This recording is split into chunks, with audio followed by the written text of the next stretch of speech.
Hello all, very good evening. Online students, am I audible? Okay.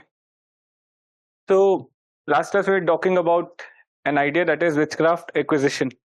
Okay. Now there was a statement that was given by Ivan Spichard. We started to discuss that. That is,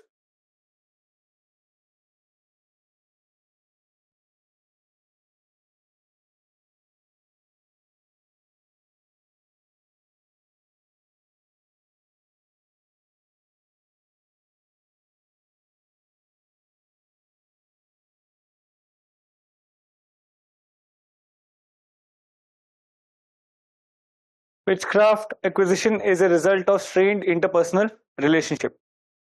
Now, in what context this statement came? Actually, if you remember, I discussed that Ivan Spichard conducted a fieldwork among Azande tribes of Sudan. So what he found that these tribes usually they have a place to rest. So they are horticulturalists, and they actually create a place in which they store grains. Now what is that place? It's a kind of hut. Okay, and that is made on some kind of elevated structure. So there are some pillars that will be erected on the ground, and on that elevated structure a hut kind of thing will be created. Now it is a place in which the grains will be stored. Now in this elevation, so जो नीचे का basement area है, these tribes they usually rest here. Okay, say during afternoon they will be actually sitting here and resting there.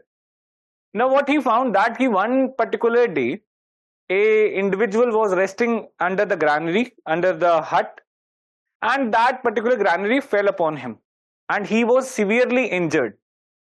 Now, just because he was severely injured, what he found that he started blaming that somebody has casted an evil spell, or he started blaming of individuals doing witchcraft for the reason of which the hut fell on him. Now, Ivan Spichard wanted to conduct a study, so he discussed that particular event with that individual and a lot of other members in the society. So he tried to tell that the hut fell mainly because there was termites in the elevation, the wooden elevation, and due to which the wood was weak. So the counter argument that he got was that okay, I know that there are termites, the wood was weak, but why only my hut fell? And why it fell when I was resting there? Okay, why not some other time? It could have fallen maybe at night, maybe at any time in the day. But why at a time when I was under it and only my hut fell? So there is no answer for this. It's only a coincidence that while he was resting, the hut fell. So in that case, they actually reason it out something like that ki there is somebody who might want some harm to you. And usually they might start accusing the people. Whom they will accuse first? Basically the ones with whom in the day-to-day interaction they have the most worst relationship. So it starts with neighbors, or maybe if they have some kind of property dispute with somebody, so they will be the one who will be blamed, who would want the other person to die, so they will be blamed. And since this society is polygynous, in that case co-wives are to be blamed. Okay, so one particular wife might blame the co-wife that she might have done some kind of spells, she is responsible for witchcraft. So this, based on this, he made this statement that witchcraft acquisition are not random, or it's not that ki anybody or everybody can be labeled as witch, but the ones with whom we have strained interpersonal relationship will be most likely accused of doing witchcraft. Getting this point? So let's begin this idea. So here you just need to understand that people or humans, they live in societies, and living together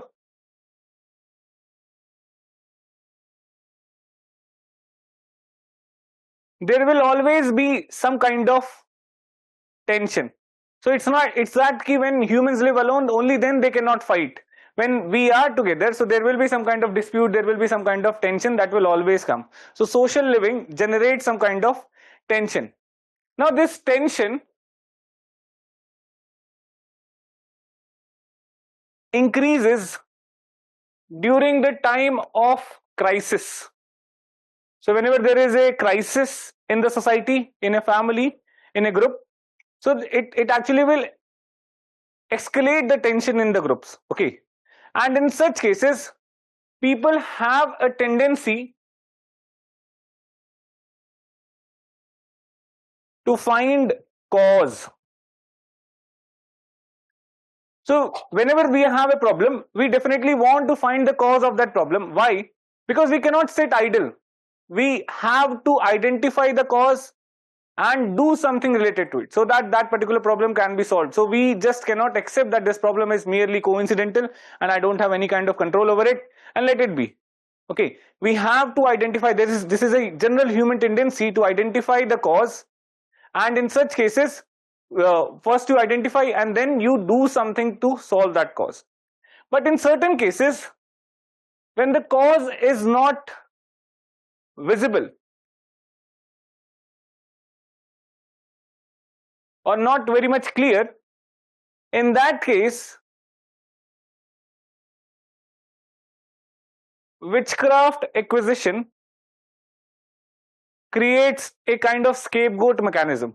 You don't know what the cause is, and then you start blaming somebody who is responsible or who you believe is responsible for that particular tension or that particular crisis. Okay, so witchcraft acquisition will create nothing but scapegoats. Okay, bali ka bakra jisko kehte hain. So that somebody will be charged, somebody will be labeled and will be held responsible for the problems that you are facing. And witchcraft acquisition is a kind of outlet for that. Okay. So different scholars, they actually suggested different statements to justify this. For example, if you remember, we discussed in the last class, Monica Wilson says that in witchcraft acquisition occurs frequently in those societies in which the cosmology do not have the place for coincidence. So हमारी cosmology में या जिस भी society की cosmology में, that is world view में, there is no place for coincidence. In such cases, witchcraft acquisition becomes handy and logical explanation for any kind of misfortunes. Okay, so this is what Monica Wilson says. Now, another scholar, James Bryan, he says that witchcraft acquisition never happened when people were nomadic or semi-nomadic. When people were hunter-gatherers, witchcraft acquisition did not happen. So how come witchcraft acquisition started? He says that as the people started to live together, in such case, the option to leave the group, say, jab nomadic the, so he says that whenever there was a tension or crisis in the group, the only option, or say one option that was available for the group was division into two, and the two groups will split and move in different directions. But now they have started living together. They have started living a sedentary lifestyle. In such case, if there is a tension in the group, there is a conflict in the group, the option to leave the group is not possible. You just cannot leave your land, you just cannot leave your property. And in such cases, witchcraft acquisition becomes a mechanism for venting out one's hatred, one's jealousy. Similarly, there is a scholar,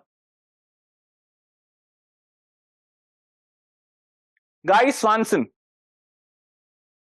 He says that witchcraft acquisition happens in those societies in which there is political instability, or the society which are experiencing political turmoils. So this is a kind of crisis, and some people will have to be blamed for that crisis. So he says that जब भी society में political turmoil आएगा, political instability आएगी, you will find that witchcraft acquisition incidences will rise significantly. So he mentions two cases. One is a very famous, or you can say infamous, witch hunt that is called as Salem witch trials. So this is a place in US, a place in Massachusetts. Okay, you must have heard about this MIT, Massachusetts Institute of Technology. So in that particular region or that state, there is a place called as Salem. And there was a kind of big witch hunt that actually happened somewhere in 99. What was the case? Say this particular area was a colony of the Britishers, and due to several kind of incidences, there was actually rise of Protestantism, and the political authority was being challenged because of the rise of middle class sections in that area. And this particular area was experiencing a lot of political instability, and because of the rise of Protestantism and also the rise of middle class, and due to which instability, there was no governor of that region. That English governor, because of the protest, he actually left that area. वहां पे कोई भी governor नहीं था, and judicial authorities were dysfunctional completely. This was the case. Now, in this political instability, people were actually experiencing some kind of a chaotic feeling. Okay, there was a group of people who were actually challenging the regular norms, like middle class, the Protestants, and people were experiencing some kind of political, chaotic feeling in the society. And now they wanted to find the cause. The cause they found was because of an epidemic or a disease that started to spread in that area at the same time. So there was a food poisoning that happened, and this was mainly because of a fungus called as ergot. So bread पे fungus आ जाता है, and anybody who consumes this particular fungus or bread with that fungus actually experience some kind of a trance or some kind of illusion. Right now we know why this actually happens. It is because you must have heard about a particular drug called as LSD. This is actually created from this fungus only. Okay, so it was because of the consumption of this fungus, people who were actually experiencing this food poisoning, they were in a state of say trance, they were in a state of say some kind of dreams and all such kind of things. Okay, and then they were behaving very much weirdly. There was political instability. At the same time, there were a group of people who were behaving weirdly. Who to blame? The society came up with a conclusion, the Orthodox society, that these are the people who have been possessed by witches or evil spirits. And based on that, there is political instability. It's because of their action, it's because of their thought that evil spirits have started to bring instability in the society. And all those individuals who actually were behaving like this because of this food poisoning actually were labeled as witches, tried, and majority of them were convicted and killed. Some of the deaths were so brutal that people were burnt alive. Not just this, they were actually packed in the coffin alive and thrown in the sea. Okay, so that such kind of deaths were actually given to the people experiencing witch trial in Salem. Not just this, a similar kind of witch hunt actually happened in Europe. Europe, which actually started to say that India is a land of Orthodox people, say spirits, ghosts, ये सब में believe करते हैं. In the 16th century in Europe also, when Reformation, Renaissance, and so on events were or movements were going on, in which the authority of the church was being challenged, at that point of time, several individuals were labeled as witches. Okay, and not just this. If I talk about the official numbers, it says that more than 5 lakh people were executed just, or they were branded as witches and executed by the state. More than 5 lakh. This is the official number. Unofficial number is very high. Okay, so almost 1 million people, just on the basis of branding as witches, they were killed by the state. Okay, and reason kya tha? Political instability. So there is a tension, there is a kind of crisis. You want to identify the cause for the crisis, and the ones with whom you have the strained relationship, you will label them as a witch and try them, execute them. Okay, or if you remember a case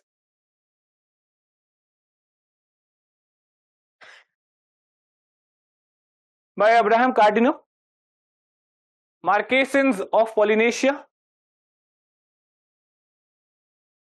Remember, there is female shortage, and then they actually practice polyandry.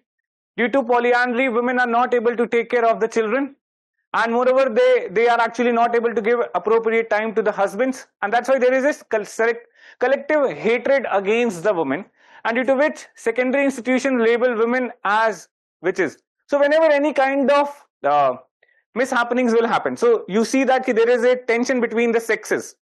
And in such cases, if there is a tension in the sexes in a particular society, any misfortune will be explained by maybe that feminine or say some female would have been responsible for it. So it will be the woman who will always be blamed as witches, or in such kind of society जहाँ पे sex के बीच में tension है, male or female, there is a kind of relationship of tension. In case of India, you see that in the village, you combine the idea of Abraham Cardinal and also you combine the idea of Guy Swanson, that political instability and then tension between the sexes. So you see that in the village, usually when there is no formal authority or the formal authority is weak, in such cases, there might exist tension between caste groups.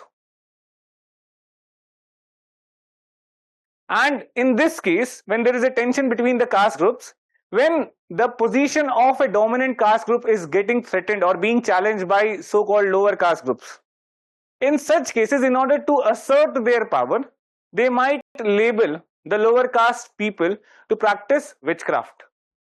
Okay, one case. And who will be labeled as witches? Usually, the female of the lower caste will be branded as witches and they will be tried and executed. I'll share a news article today after the class. So it says that in India, as per NCRB, from the year 2000 to 2024, more than 2,500 deaths have been reported due to witch hunt. And this is official death. You can understand that unofficial estimates will be very high because बहुत सारे deaths को तो इस act में, there is no specific act in several states that actually registers such kind of cases कि witch hunting के नाम पे इनको मारा गया है. Okay, so they might be registered under some other clauses. So 2,500 deaths so officially report की गई. And that particular news article says that in Bihar, almost every village has 2 to 3 women who are labeled or branded as witches. And any kind of mishappening in that village, they will be blamed on that particular woman. Every village almost. Okay, so this is something that that is the case of India. Intercaste tension. So there is a case in Odisha, case of Mangdi Munda. And here, this is not something that I'm talking about long back. It's 2019, January 2019. Here, Mangdi Munda was labeled as a witch, and she, along with her 2 sons and 2 daughters, were killed. And the body was dumped in a well, and they were labeled as somebody who were practicing witchcraft. When the reason was actually seen, so it was a land dispute. And land dispute by the dominant caste, eventually the dominant caste labeled them as witches and eventually killed them. Okay, so this is the case. Now people from Maharashtra might know a particular person, an activist named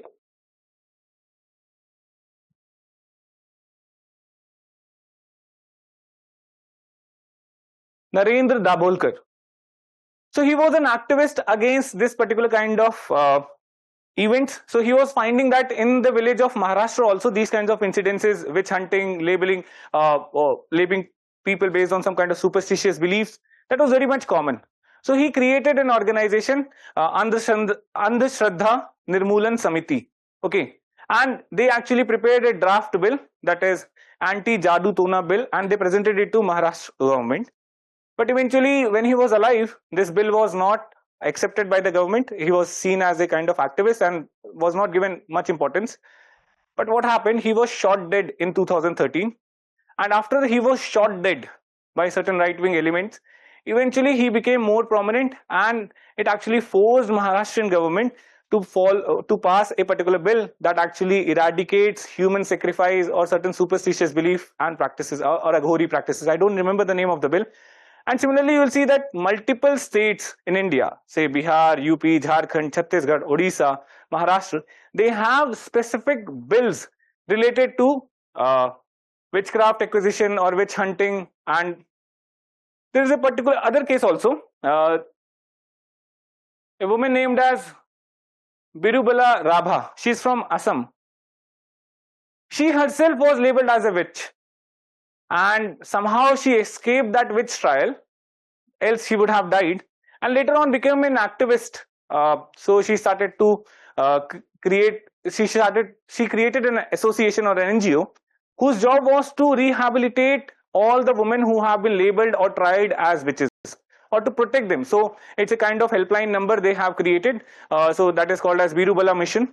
So usme anybody who is actually being tried as witch can give an emergency call. The NGO workers will actually reach, and it's very much prevalent in Assam region, or say some states of Northeast also. In 2021, she got Padma Shri Award, okay, for her activism against witch hunting. Now imagine if in 21st century we are trying to become the global leader, and what are we struggling with in India? That is the problems of witch hunting.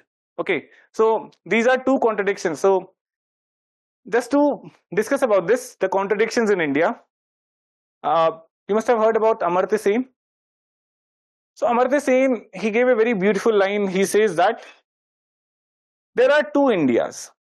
Okay, one that is Bharat, which actually looks like sub-Saharan Africa, and the other that is India, which is actually competing with the Silicon Valley of US, that is California. Okay, and these two Indias coexist together.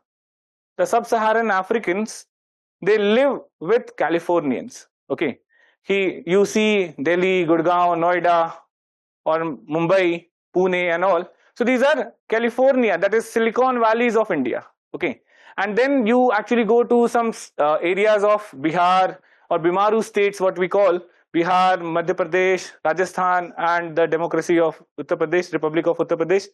So you find that, I'm calling it republic because the population is almost equivalent to a continent, more than a continent also, or 2-3 continents combined. So that's why it cannot, it will be a disrespect to call it just a state.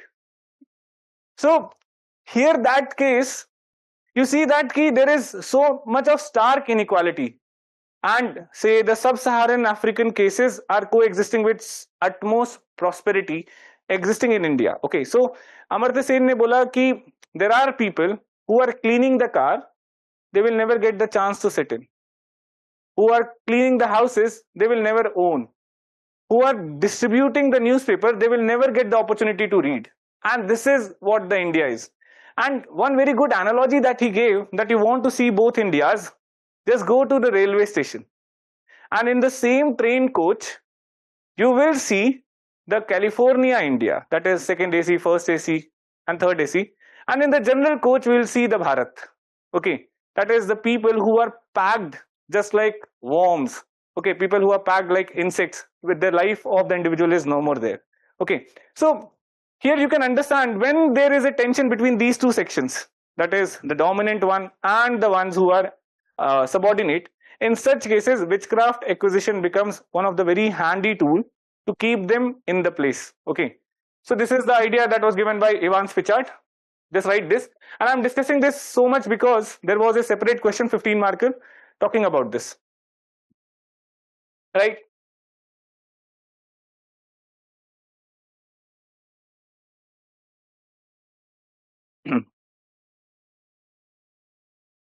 a paradoxical fact a paradoxical fact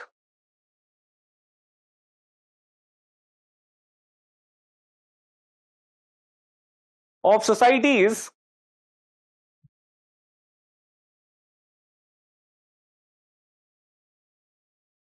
a paradoxical fact of society is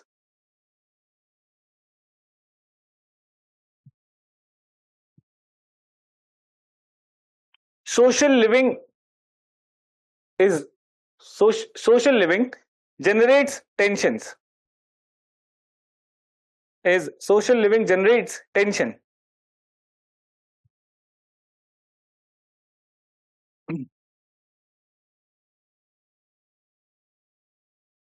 Suspicion increases during time of tension.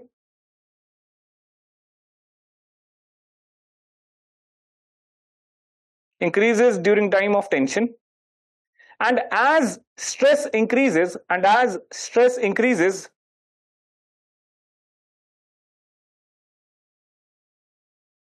is a tendency, as stress increases there is a tendency to find the cause responsible for it. There's a tendency to find the cause responsible for it.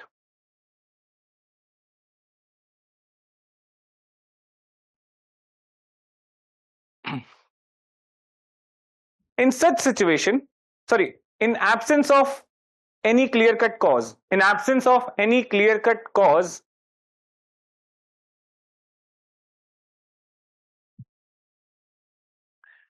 witchcraft acquisition increases. In absence of any clear-cut cause, witchcraft acquisition increases. This is because less evidence is required.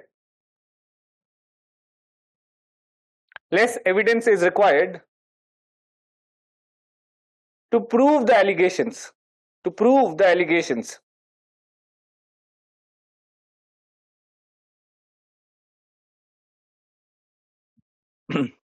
Next point.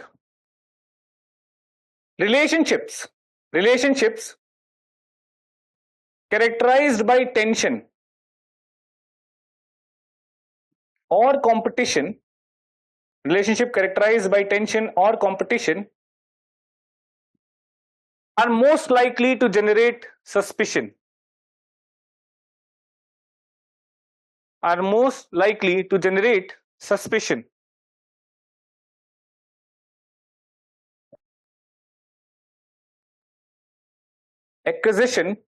Acquisition occurs between neighbors,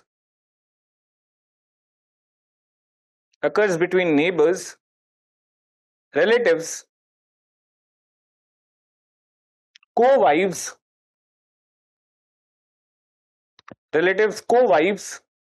or with people with whom we have daily interaction.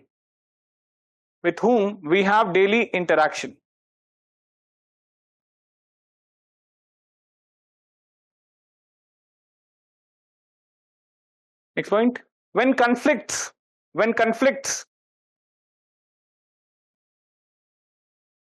in bracket you can write jealousy, competition, or hatred. Close the bracket. When conflict can't be expressed openly,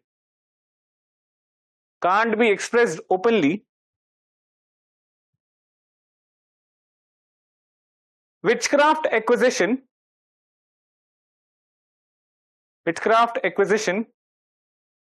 becomes a symbolic outlet for interpersonal hostility.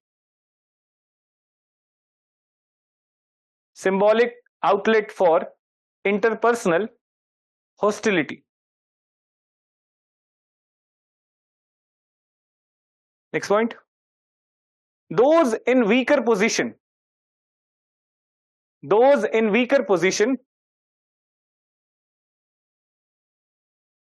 are more often accused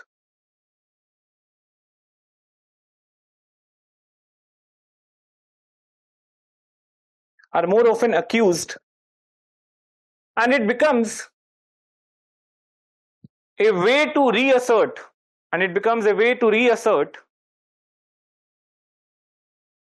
dominance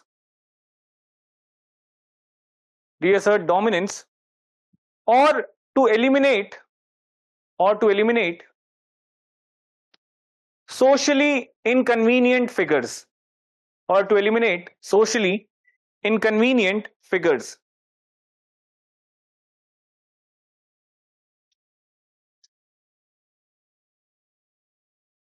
According to James Bryan,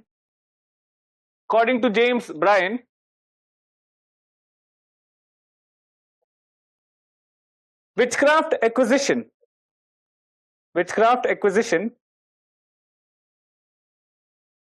was not present in nomadic lifestyle, was not present in nomadic lifestyle, but originated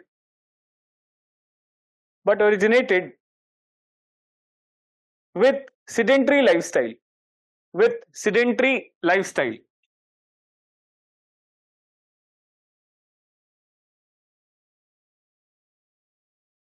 In such cases,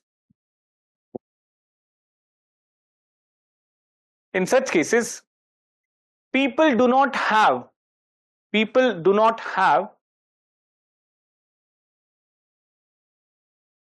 the option to leave the group,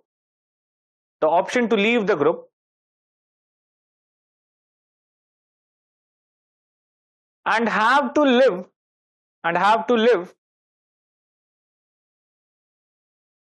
with the individuals they dislike. Have to live with the individuals they dislike. Okay. Next point. Evans Pritchard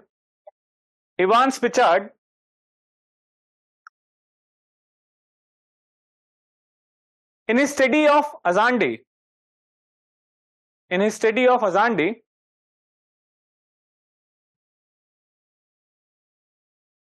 found that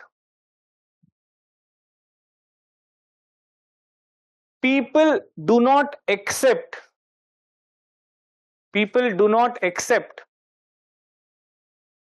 any misfortune to be accept any misfortune to be coincidental.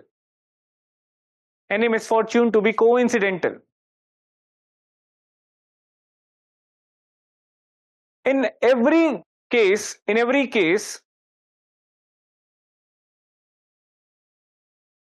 they might blame it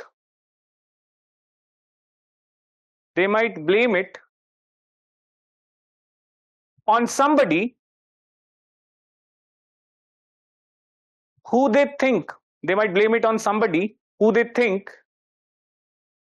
would want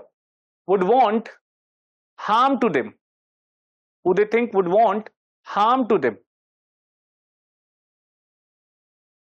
They blame neighbors,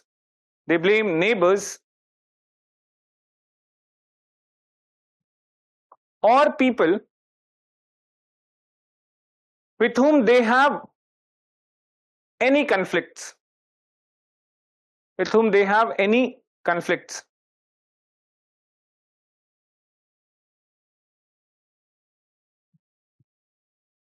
Next point. Guy Swanson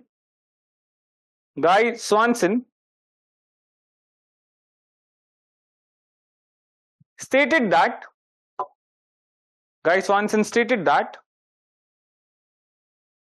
political turmoil and lack of stable political authority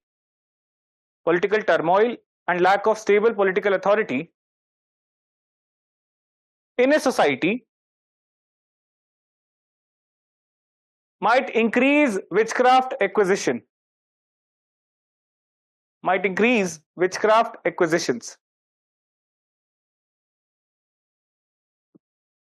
In such cases,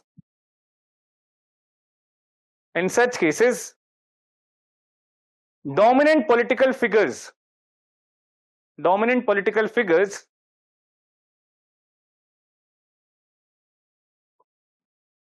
may blame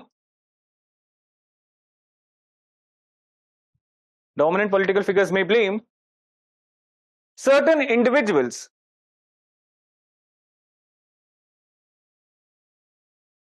who challenge their authority as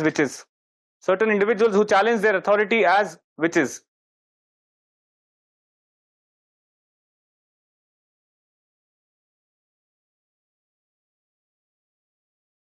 Next point. He studied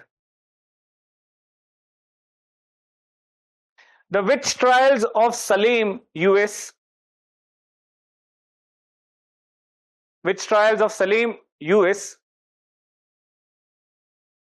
which happened in last decade of 17th century. Salem, US, which happened in last decade of 17th century.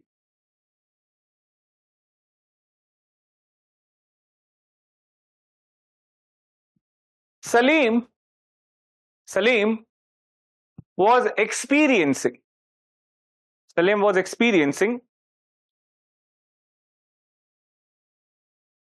political instability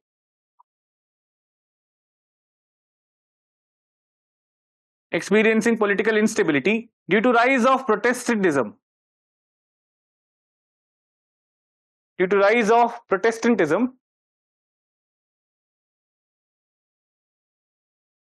And middle class of the society.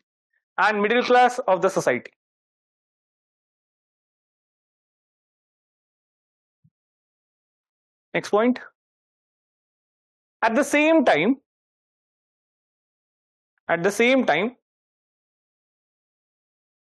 there was spread of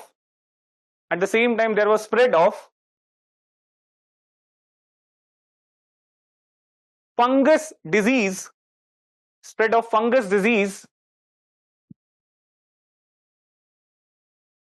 In bracket you can write ergot, that is a fungus. If you remember it, it's okay, else not an issue. Fungus disease. People who ate contaminated breads.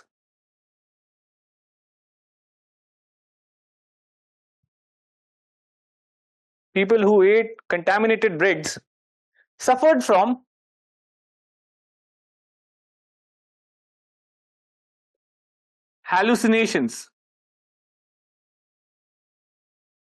from hallucinations.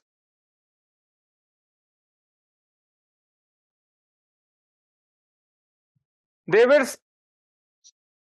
presumed to be possessed by evil spirit.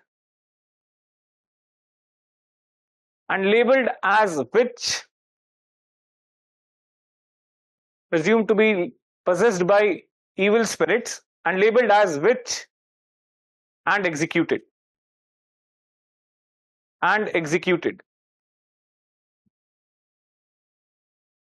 Next point. In case of India,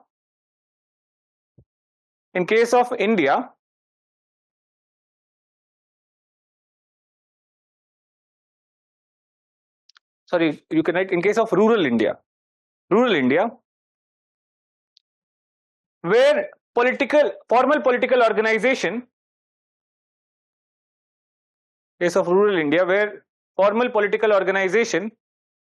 is dysfunctional,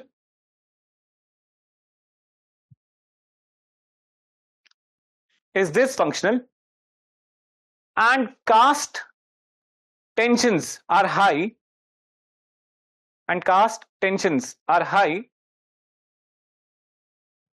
witchcraft killings are very common.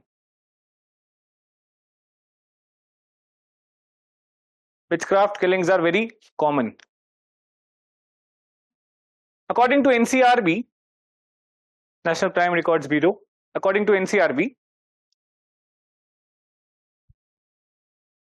there have been more than 2,500 deaths.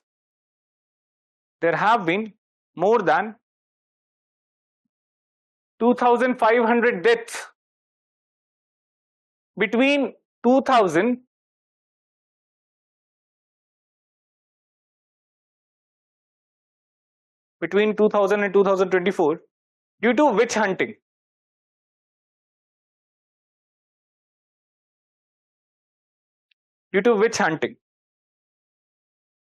Usually the females of lower caste are branded as witches.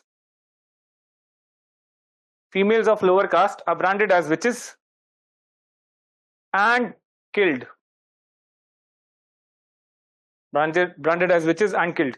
For your reference, you can just write this case also. If need be, आपको कुछ नहीं याद आए तो at least Abraham Gardiner, Marquesans. Okay.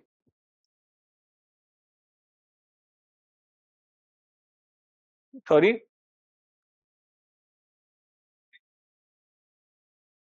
हाँ, myth तो it was justifying this kind of act ना. Myth है तो एक support ही करेगा ना कि suppose there is some kind of misfortune, some mishappening happens in the society.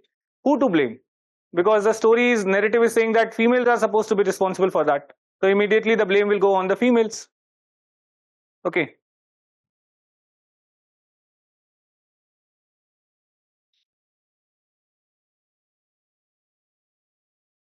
Now, blasphemy is a different case altogether. It actually happens in a theocratic state. Theocratic state as if religion is the law, and in such cases, any violation of a particular religious dictum might actually lead to blasphemous allegations. वहां पे witchcraft acquisition नहीं होगा. Blasphemy religious violations है. हाँ? So I'm not getting your point.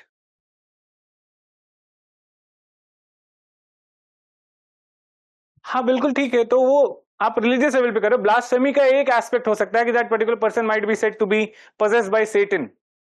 Okay, कि बोल के कि evil spirit has actually possessed, so one particular case, but it's not necessary that every blasphemous allegations will be based on witchcraft acquisition. Witchcraft is a subset, you can say that, कि जो blasphemous cases का part होगा. कई सारे cases में तो directly आप बोल रहे हो कि आपने जो नॉर्म्स है, रिलीजियस नॉर्म्स, उसको वायलेट किया है. जिस तरीके से पूजा होनी चाहिए, जिस तरीके से you are not suppose, for example blasphemy में वो भी आ गया. For example if a Hindu eats a cow meat, that's also a blasphemous law, but it's में विचक्राफ्ट एक्विजिशन नहीं है. Getting my point? So witchcraft acquisition will be a subset of it. Larger blasphemous allegations are larger, and उसमें बस एक aspect है कि other person is possessed by some evil spirit. Now let's discuss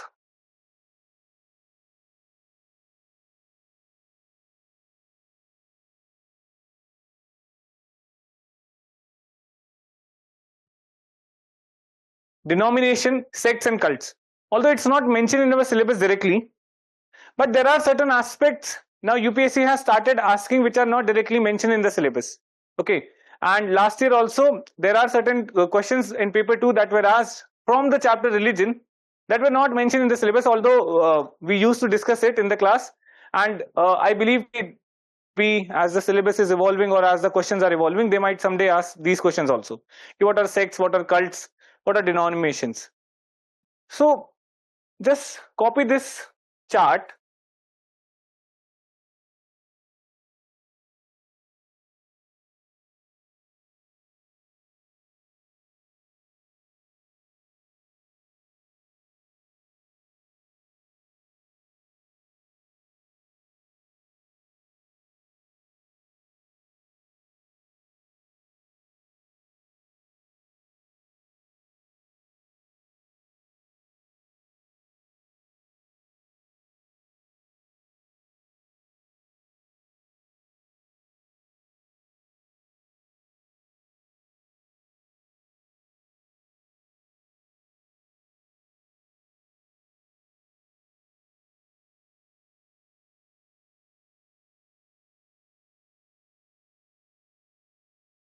So this actually denomination, sects and cults, they are nothing but some religious organization related to a larger mainstream religion.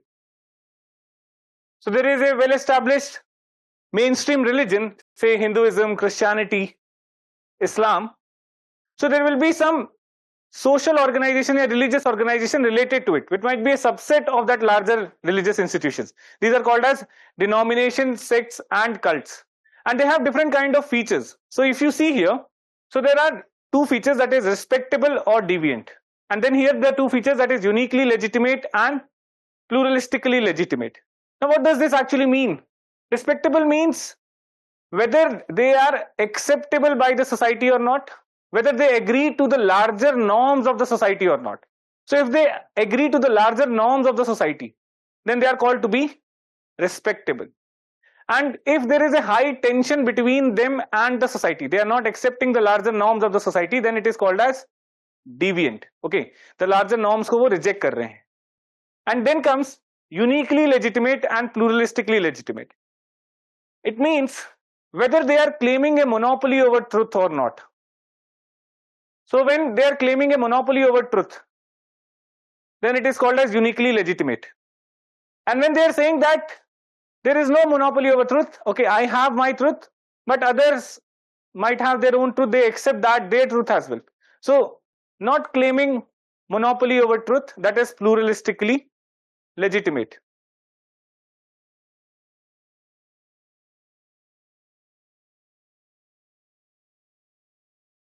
Okay, so based on that, if you see church, so it is respectable by the society because there is a mass following. Society he basically एक mainstream religion को follow करती है. So it's respectable. At the same time, they are saying that कि this is the view and this is the original view or this is the right or truth. Okay, that is uniquely legitimate. Then comes an offshoot of a church, that is denomination. It is respectable by the society because in more or less you will see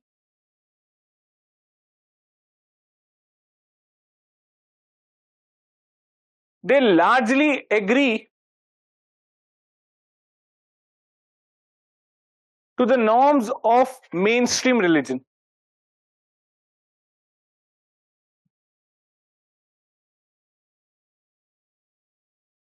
They are marginally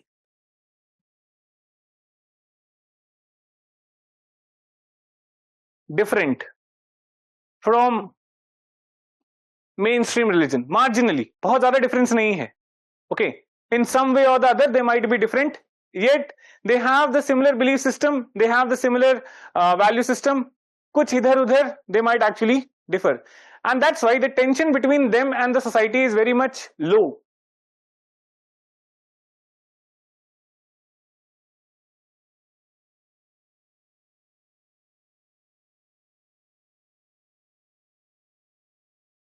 Okay, so these are called as denominations. Okay, now how this denomination actually would have originated? They might have originated as a protest in the form of a sect. I'll explain the sect what it is, but for the time being, just understand that these denominations would have originated in the form of a sect as a protest to large or mainstream religion, and then after multiple years, they might have cooled down. That protest might have lowered down. They would have settled as a form of a denomination. They would have accepted the say ideas of different religion. Dono mainstream religion would have modified somewhat, and they would have modified somewhat, and now they are in a kind of peaceful relationship. One very good example of denomination is Buddhism and Jainism with respect to Hinduism. Okay, they originated as a protest to Brahminic Hinduism. That was a very complex and a lot of practices that were not very much favorable for the people, and due to which rise of Buddhism and Jainism, completely opposite to Brahminic Hinduism, happened, right? But gradually what happened? Hinduism changed, Bhakti movement, radical Hinduism, or say Orthodox Hinduism actually modified. Vernacular languages were promoted, literatures were written in vernacular language, it became more and more inclusive, and a lot of practices like cow slaughters and all that actually were dropped off. And gradually this Buddhism and Jainism, which were actually promoting some kind of extreme philosophies like extreme celibacies and all, they were also dropped down. And that is when you will see that this actually were established as a denomination of Hinduism. Originated as a protest, but later on that tension between them actually cooled down and eventually became a denomination. And denomination to an extent that Buddha is considered to be a ninth avatar of Vishnuji. Okay, so that is the kind of collaboration actually that happened between Buddhism and Hinduism. Imagine the time when it originated. So this is what is called as a denomination. Or say the place from where I come from, there is a particular denomination which is very famous. You must have heard about this, Nath Sampradaya.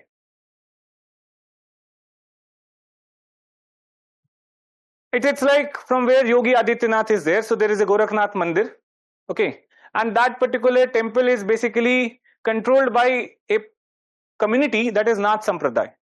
Okay, they are denominations of Hinduism. They function largely under Hinduism. With some practices here and there, they might be different from larger aspects of Hinduism. But the broader value system, they are more or less shared. That is the case of denomination. But if you see, ये नाथ संप्रदाय rise क्यों कर रहा था? What was the reason for it? Eventually, you'll find that if you see the history, they were actually a mechanism to bring in the people of lower caste, to bring inclusivity in the religion. But धीरे धीरे क्या हुआ कि that Hinduism also changed, the broader value system also changed, became more accommodative, and eventually this also cooled down and ये denomination के form में आ गया. So every Hindu, be it of any caste, they are basically going to this Gorakhnath Mandir, they are worshipping. So it's a denomination. Now if you see this chart, you'll find that it is respectable and it is pluralistically legitimate. They're not saying that what we are saying is absolutely correct or this is the monopoly over truth. Plus larger acceptance of the society because they agree with the norms and views of the society to a larger extent. Okay, and that's why respectable in the society, acceptable by all. That is denomination. Just write this.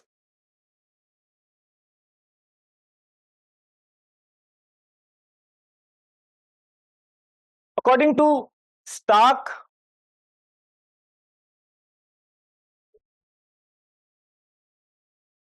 and Bainbridge, so these are two scholars who have done good work on religion. The full name is Rodney Stark and William Bainbridge. Don't need to remember the full name. Stark and Bainbridge is fine. According to Stark and Bainbridge, denomination is an organization. Denomination is an organization that shares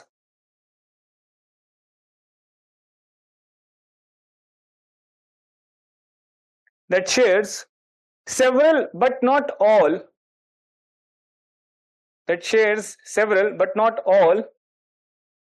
the supposed feature of a church. When I'm saying church, it means mainstream religion, not simply Christian church. That shares several but not all the supposed feature of church. In bracket you can write mainstream religion.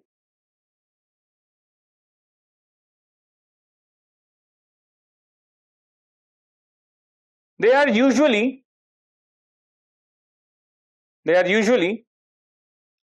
conservative members. They are usually conservative members who generally accept the norms,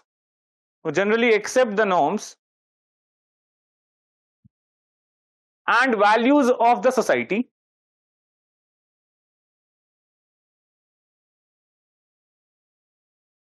comma, generally accept the norms and values of the society, comma, although they may have marginally different values,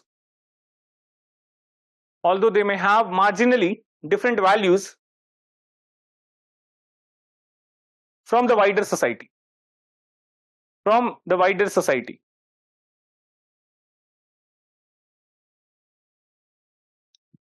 It typically has low level of tension. It typically has low level of tension with the society, as it accepts majority of the norms and values.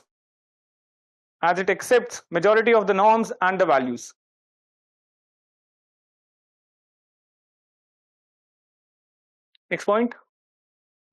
According to Stark and Bainbridge,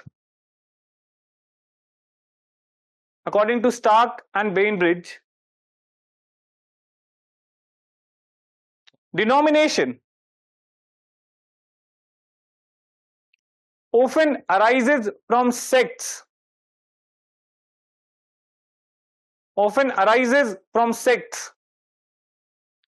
that have cooled down,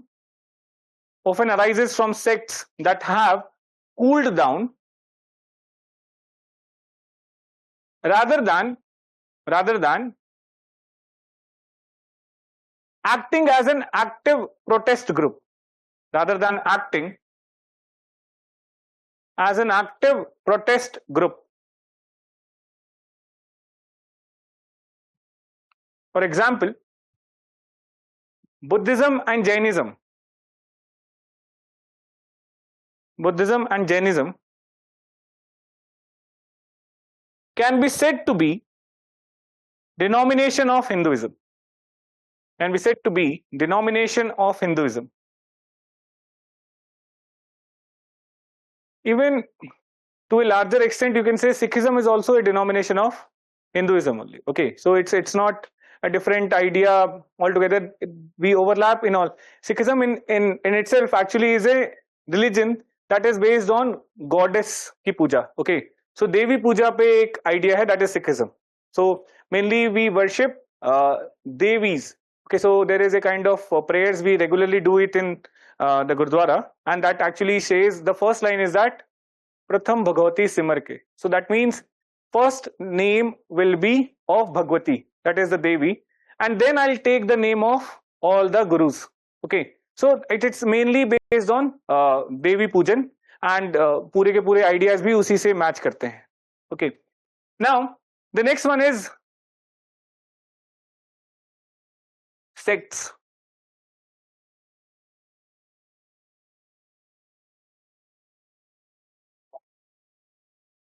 Now if you see this chart, it's the deviant one, whereas uniquely legitimate. Now that means it is different from the mainstream religion, completely deviant, and may not be acceptable to the larger society. Okay, that's the deviant one. At the same time, it is kind of producing an alternative ideology, claiming monopoly over the truth, saying that ये जो mainstream idea है, that is wrong, and what I am projecting, that ideology is absolutely correct, and I have the monopoly over the truth. Okay, so deviant and uniquely legitimate.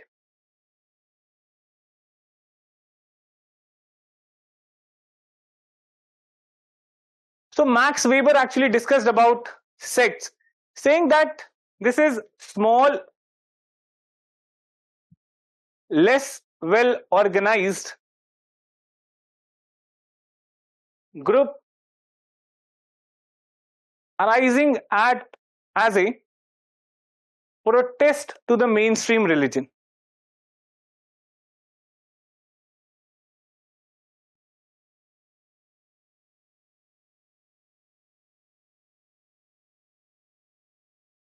So whenever there is a kind of religious belief and a group feels that that particular religious belief is corrupted or compromised or is getting falsely interpreted by a group of people, they might reject these belief systems and create a counter ideology or a counter protest movement that will suggest an alternative interpretation of the same text, that will present an alternative interpretation of the same literature.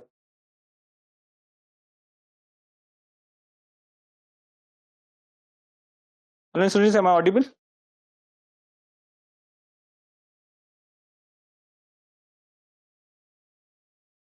Okay. So if a particular group feels that there is some kind of corruption or say compromise that is going on in the mainstream religion, they might altogether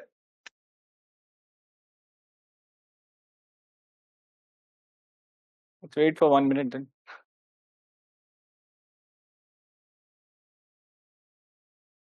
Is Radha Swami a sect or denomination? No, neither sect nor a denomination. It's a cult. Okay, we'll talk about it.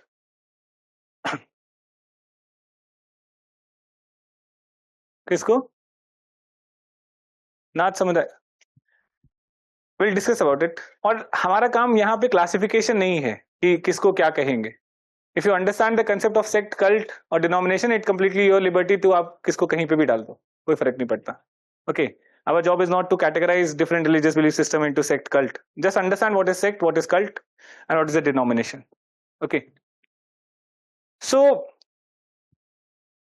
here in this case, sect is kind of a protest movement against the larger political, say larger religious ideas. Okay, and it will present a counter ideology, and they will claim that this idea that we are presenting against the mainstream religious practice is the monopoly over the truth. It's the correct idea. This is the correct interpretation, and it usually happens during the period of rapid social change.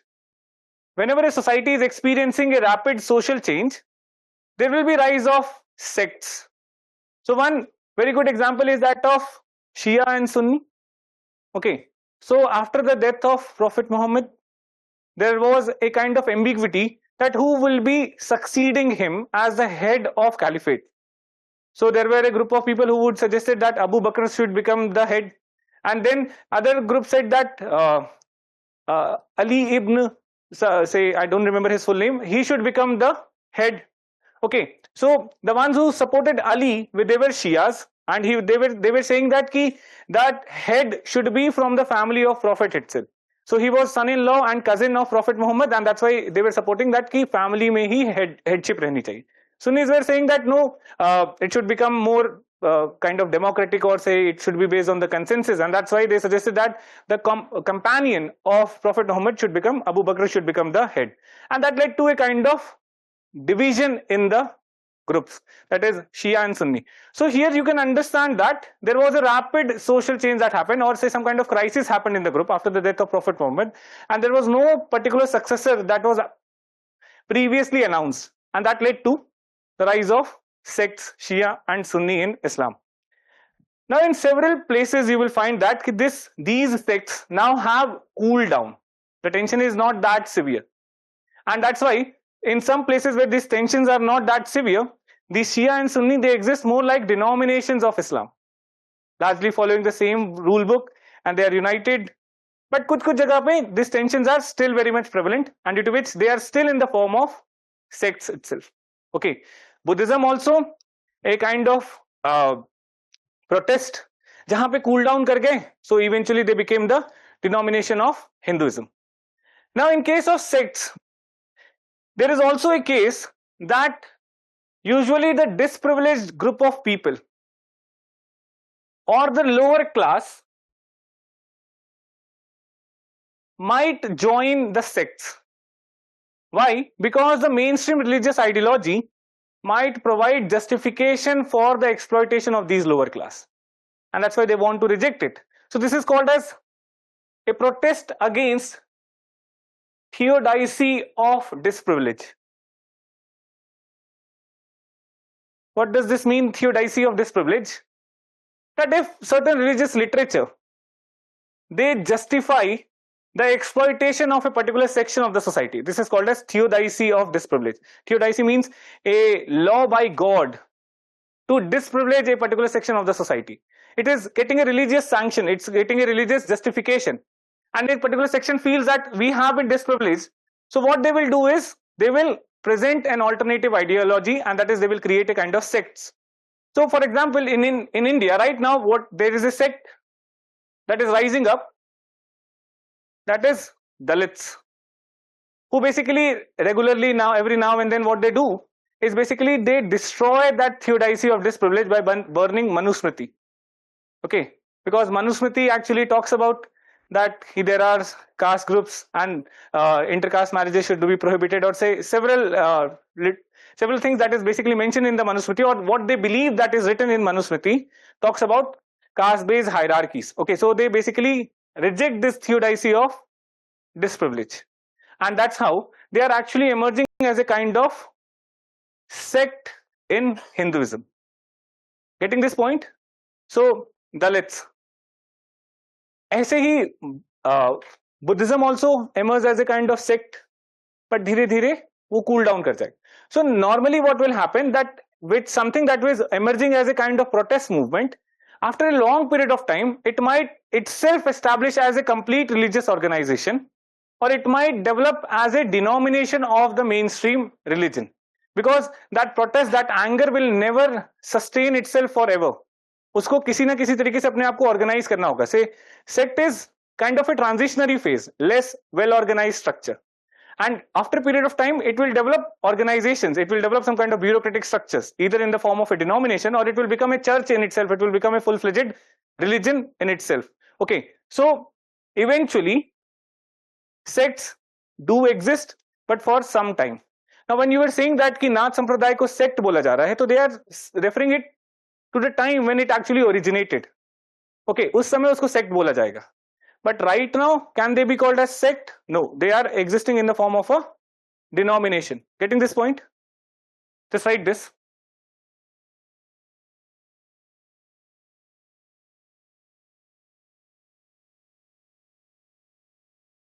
According to Max Weber, yes, please.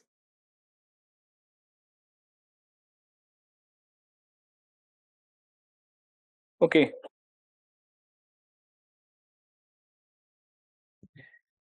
Buddhism में उसको भी Buddhism के sects कहा जाएगा, which eventually अगर आप Buddhism को main stream religion मान रहे हो आज के टाइम पे, तो देन हीनयान, महायान और बहुत सारे और भी सब सेक्ट्स आए, they are existing at the form of denominations only. जैसे क्रिश्चियंस में भी क्या हुआ कि कैथोलिसिज्म के अगेंस्ट में एक डिनोमिनेशन आया या सेक्ट बना, Protestantism. Now they are existing as denominations. Protestantism में भी आप देखोगे कि बहुत सारे सबसेक्ट्स आए. Okay, Methodist, Baptist, Pentecostalist and ऐसे बहुत सारे और भी ग्रुप्स आए. They are existing in the form of denomination right now, right?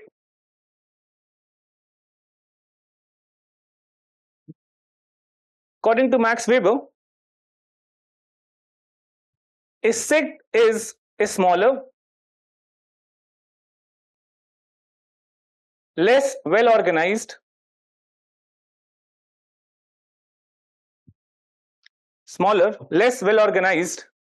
group of committed believers,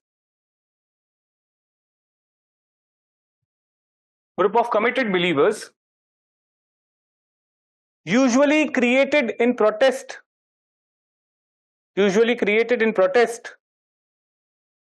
against a larger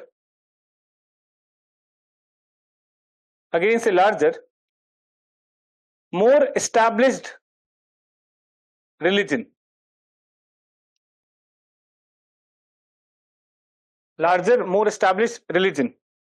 It often emerges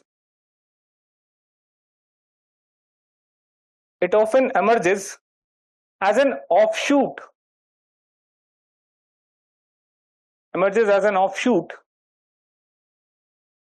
of mainstream religion,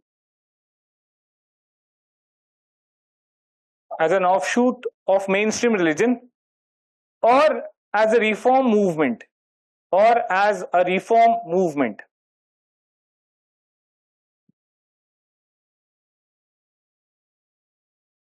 It believes that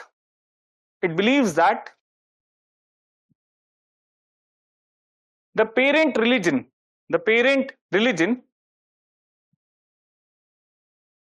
has become corrupt.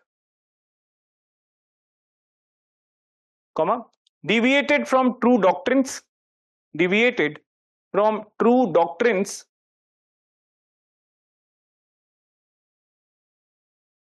or compromised its original principles.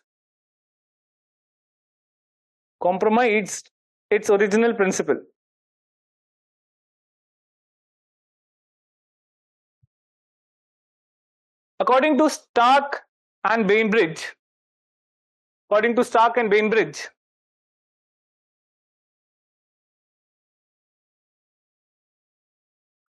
they typically exhibit a high degree of tension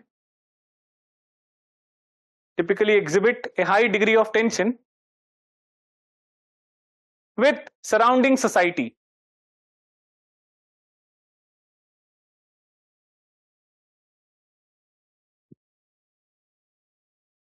It demands a greater commitment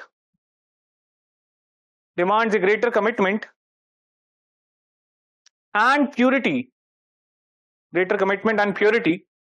from their members. from their members.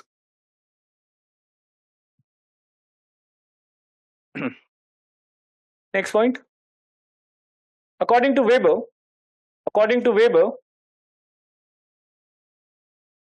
it can be seen as a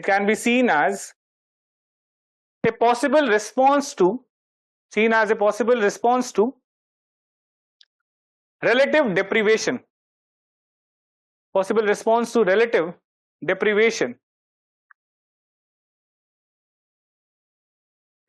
They are likely to form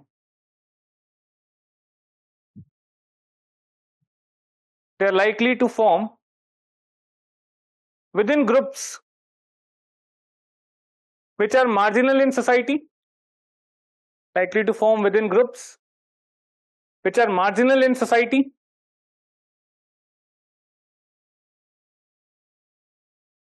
And this marginalization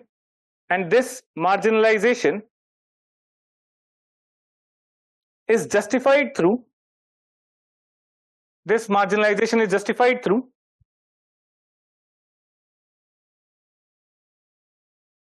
theodicy of disprivilege.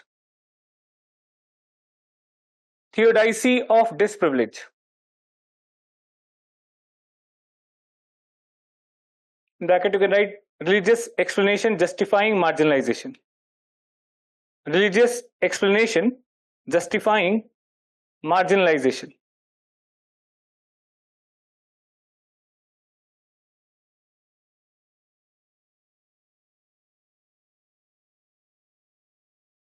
Next point. They arise during a period of rapid social change.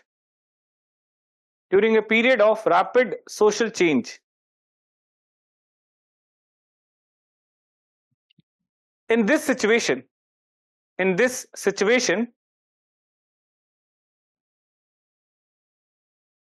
traditional norms are disrupted,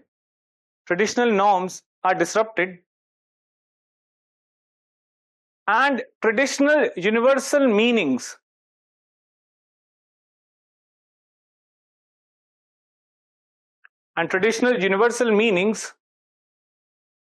are undermined.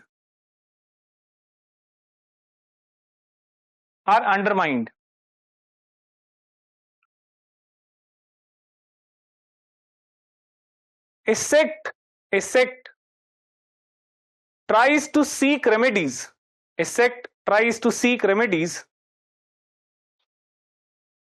By creating counterculture.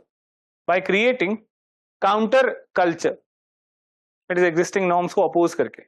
Creating a counter culture. Last line. It could be short-lived.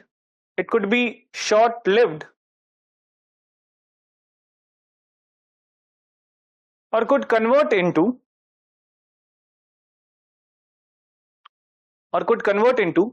a denomination.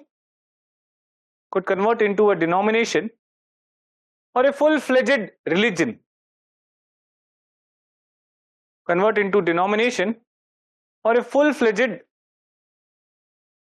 religion.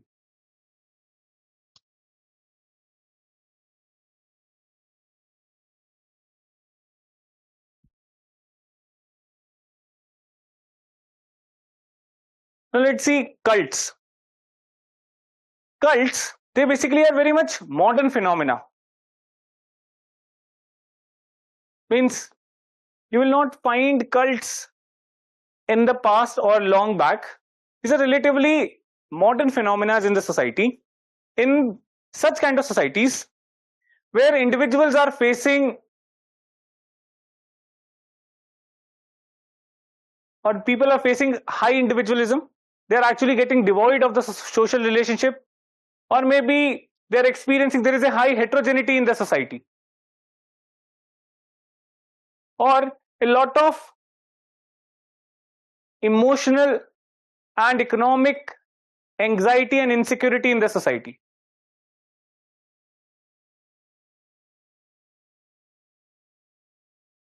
Or because of certain social changes like modernization and globalization, the religion is getting weaker.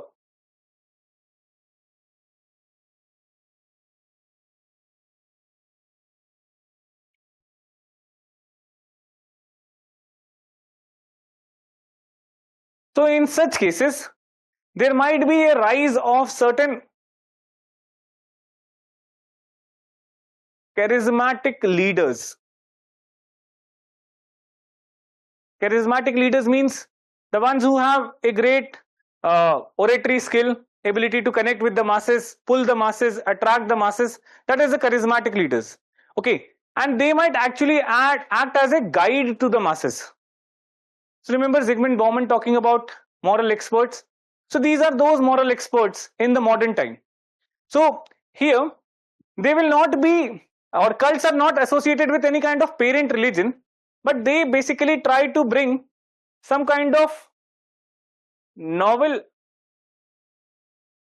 and innovative ideas. They will try to actually come up with some ideas which might not be associated with a particular religion per se, but these are novel, innovative, and moreover they will be eclectic. Remember eclectic?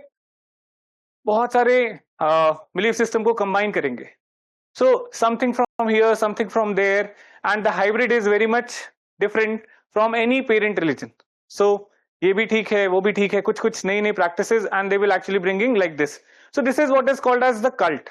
Usually modern societies में wherein the individuals they do not have a clear-cut moral guidelines, or they have rejected the larger religious practices, and then the rise of charismatic leaders around whom a particular community will be created. This will be called as the cults. So there are three types of cults.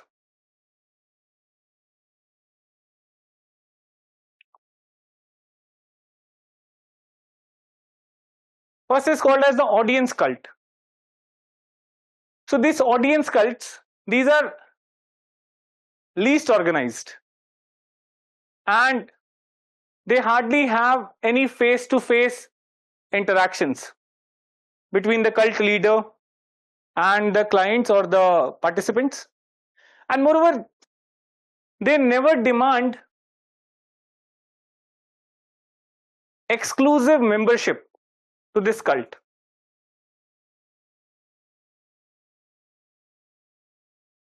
So what do they offer? Basically, some sessions for self-improvement, for self-help. So these kind of cults exist. For example, Sandeep Maheshwari. So it's a kind of audience cult. Or you might have heard about the case of Vipassana. That's also an audience cult. आप जाते हो Vipassana say for 12 days, 13 days. I don't remember the name of Ashok Goenka or something. He started this. Huh? SM Goenka. Okay. So here people go there for 12-13 days eventually for meditation and all. There are certain practices, and it's like they are not asking you to follow some kind of religious practices, anything like that. Just 10-12 days there at Vipassana center, and that's it. They're not even asking anything from you that you support, you donate, nothing like that. So this is the case of audience cult, and there is no specific leader also, no face-to-face interactions like this. There are several audience cult like this. For example, there's also a case that is going on, Soka Gakkai. It's a cult that is operated from Japan. It's having roots in India also, Buddhist Soka Gakkai. Okay, so these are audience cults, or any kind of motivational speakers. These are audience cults. Then comes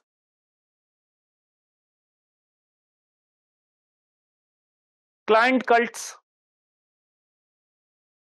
Client cults, they basically are relatively more organized as compared to audience cult.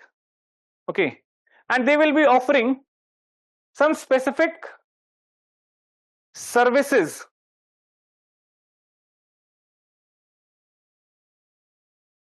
on demand to the clients, for which they will charge something. Okay, and here there is a kind of community, there is regular participation in that community, and eventually they will not ask exclusive membership, but that is यहाँ की membership relatively थोड़ी permanent होती है, relatively थोड़ी सी stable है as compared to the audience cult. Audience cult is like you are seeing Sandeep Maheshwari's videos on YouTube. and next day you find that his videos are no more motivating me. You might change the speaker, you might start seeing some Tom Robbins or some other motivational speakers videos, and that's like, it's so short lived.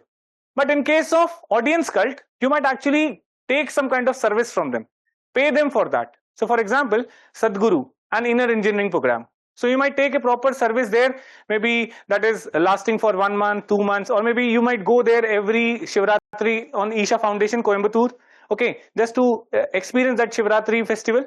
So that's a very highly celebrated, very well organized, puri bureaucratic structures that are actually working there, and you'll have to pay for that inner engineering program. Say it's like 25,000, 40,000. I don't remember what is the price. So this is something that you have to pay for it. Okay, that is what is called as client cults. Next one is called as cult movements. This is highly organized cult system, usually centered around a particular charismatic leader, and also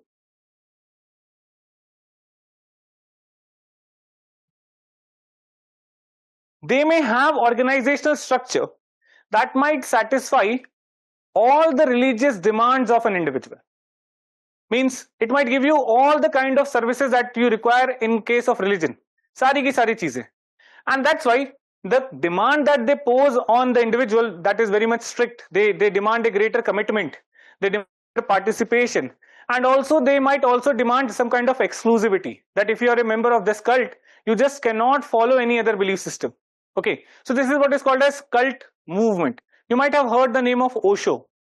Okay, so there is a documentary on Netflix, you can see, Wild Wild West. Okay, so that is a complete story on Osho, and you can understand that, you will be able to understand that ki kitni zyada fan following thi, and the people who once became followers of Osho, they, all the religious demands, the belief system, the world view, that will be based on that cult view only. Okay, whatever he says becomes the truth. Okay, or in India right now, which is going very much famous, is Brahma Kumari. You must have heard about this. So that's also a kind of cult movement. So here the people who follow Brahma Kumari, they have to follow certain specific rules and norms with respect to daily worship. They have to follow some specific rules and norms with respect to their diet. That is, lacto-vegetarianism is the diet. Either milk product or vegetables that can be consumed, nothing more than that. Not just this, any person who follows Brahma Kumari will be eating the food only cooked by the person who follows Brahma Kumari. Okay, so they are not allowed to go or eat the food in the restaurant. Okay, so they will not be eating out. They actually go इसी जगह पे, उसी घर में जाएंगे जो basically Brahma Kumari के followers हैं, and that's why they actually create a close community, and they will be interacting with themselves rather than interacting with the. There is a lot of strictness. So everything, every religious demand of the followers of Brahma Kumari, or say in that case Osho, that will be satisfied by this cult itself. It's very much well organized. And sometime it might happen that this cult eventually might become a full-fledged religion after some decades or century. ये community पूरी की पूरी isolate होती चली जाएगी, and once this isolation becomes even more rigid, they might start marrying among each other, and eventually it might become a new religion altogether. That is the case of cult movements.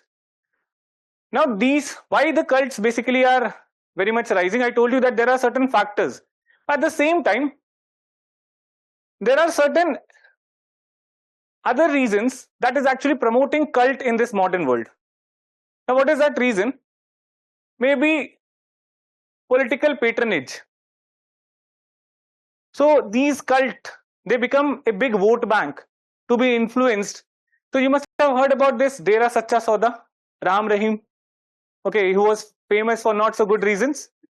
Okay, Asaram, that is also a case of cult movement. Okay, and now they have such a large following that it becomes a big vote bank, and that's why they might get some kind of political patronage. Despite Ram Rahim being convicted, several political leaders of Haryana went to his ashram. They actually sat beside the cult leaders, and they actually, because बहुत बड़े community को वो control करता है, बहुत बड़े से group who are mainly from the lower caste basically follow Ram Rahim and Dera Sacha Sauda को बिलोंग करते हैं, and that's why they become a big vote bank. So political patronage these cults are getting, and जो Nirankari, that's also a kind of cult. Okay, उनका headquarters at Beas में है, I think.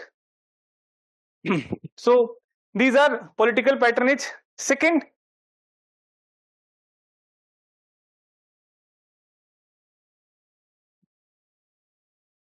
free lunches offered. That means it's not simply the food that is being offered. A lot of services that are given to the marginalized section for free by these cult leaders. Okay, so they might have schools, they might have dispensaries, hospitals, and various other training institutes that might provide services to their followers for free. And kai sare businessmen who actually have benefited out of it, they actually donate to a very large extent, and that's how this cult actually works to a large extent. Okay, so due to these reasons, these kind of cults do thrive in India. Now, if you compare sects with respect to cult, you'll find certain behavioral differences. In case of sect, the membership is non-voluntary or involuntary in nature. You belong to a sect, but here it is voluntary. You can change the cult. You leave the cult, you join some other cult. Okay, it's very much voluntary in nature. Sect is a result of descent from the larger mainstream religion. But cult is not a result of any kind of protest against the mainstream religion. It exists or coexists with the mainstream religion. If you see the chart also, it comes under deviant, but not, it's a pluralistically legitimate idea. Okay, not uniquely legitimate. Larger idea को challenge नहीं कर रहा है. Then sect, it's not necessarily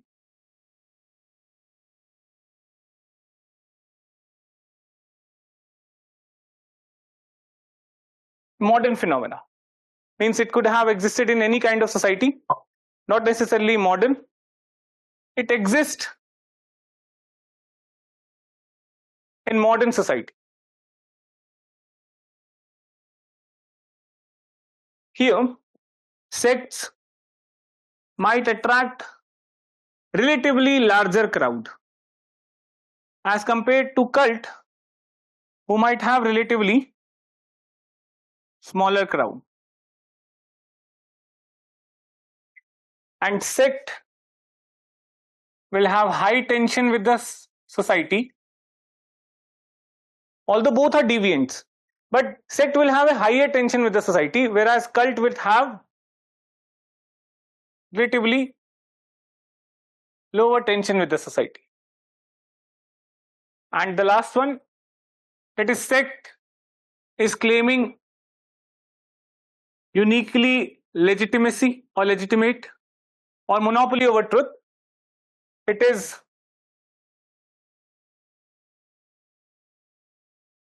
pluralistically legitimate. That is not claiming any kind of monopoly over truth. So that's how you can differentiate between sect and cult. And I believe, I have a hunch, sect versus cult can be a question maybe this year or next year. That's why you can see these differences. Yes, please. How is sect involuntary? Involuntary in the sense that you just cannot join or leave the sect as per your whims and fancies. The membership rules are very much strict. Okay, any Shia cannot leave Shia sect and become a Sunni, or vice versa. But if I follow Brahma Kumari, I can leave that group and I can actually start following Sadhguru. I can leave Sadhguru and I can start following Osho. I can start following some other cult. Okay, but in case of sect, there is strict membership that is actually involved. Clear?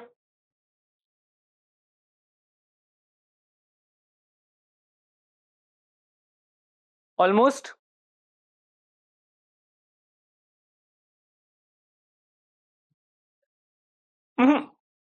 ऐसी बात नहीं है.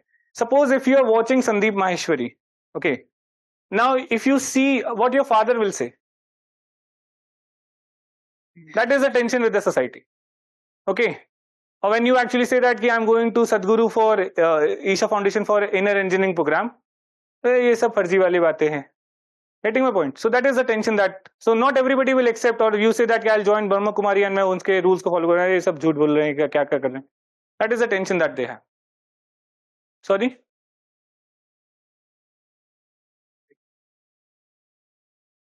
So sect will present an ideology that is completely opposite of the mainstream religion.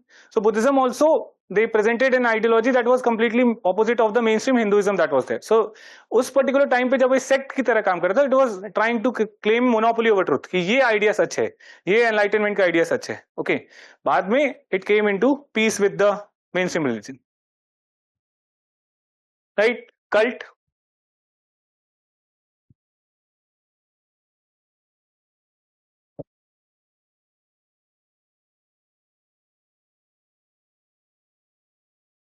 Is a small, cult is a small religious group,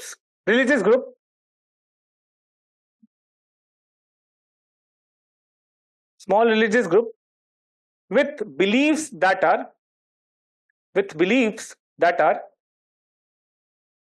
new and innovative. Beliefs that are new and innovative. Unlike sects which define themselves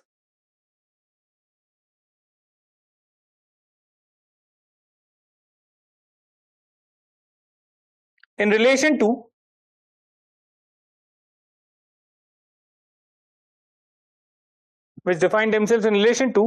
a parent religion. Define themselves in relation to parent religion, comma, cult present entirely new belief system. Cult present entirely new belief system or highly eclectic combination of existing ideas. Highly eclectic combination of existing ideas.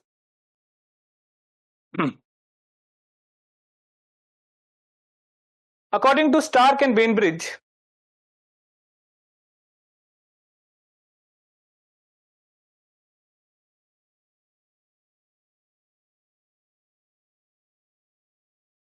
the cults are of three types.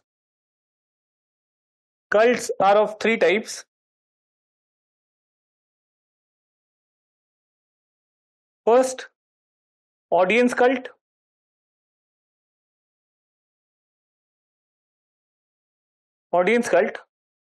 Which are least organized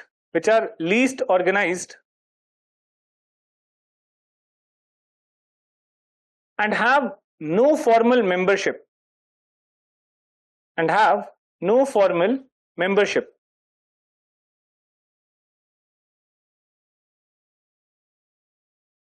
There is low level of commitment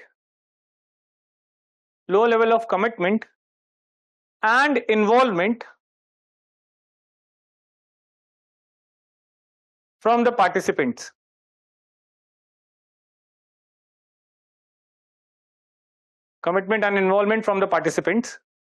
It focuses on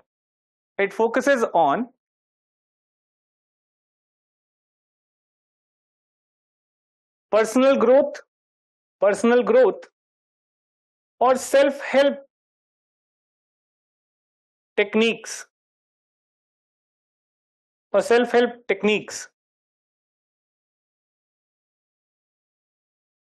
For example, motivational speakers,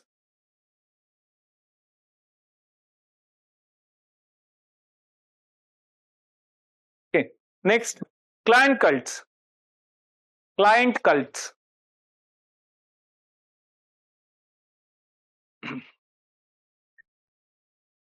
They are relatively more organized. They're relatively more organized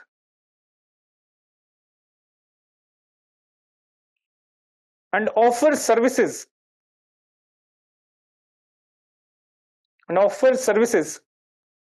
to their followers,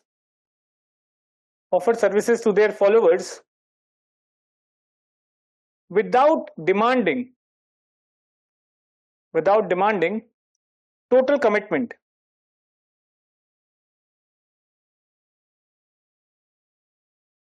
Without demanding total commitment. There is these services are usually paid. These services are usually paid. For example, some spiritual counseling or courses for self-discovery. Spiritual counseling or courses for self-discovery.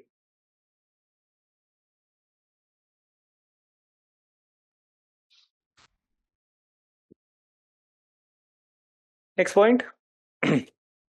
For example, art of living, और मतलब मेरे को बोलना अच्छा लगेगा, पर आप लिखना चाहो तो सदगुरु लिख सकते हो. So refrain from taking names in the exam. Okay. Last one, cult movements.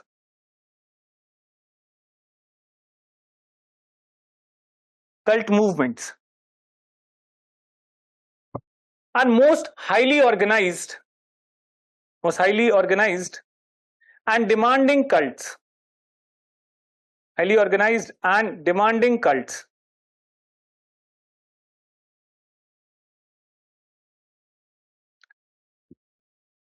They try to satisfy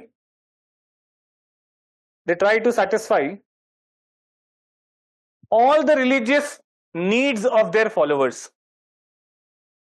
Try to satisfy all the religious needs of their followers.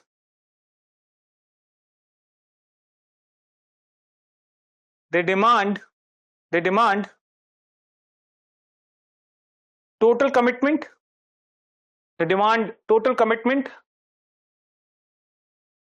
And exclusive allegiance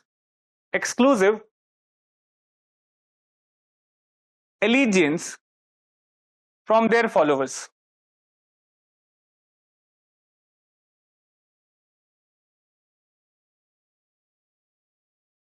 The membership is formal.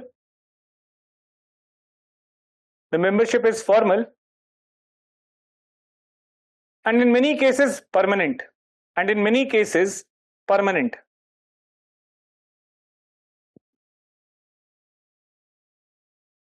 For example, Dera Sacha Sauda,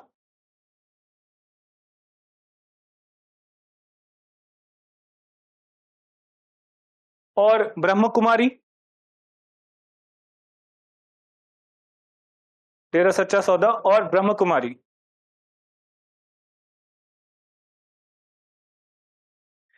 Next point. Reasons for rise in cult.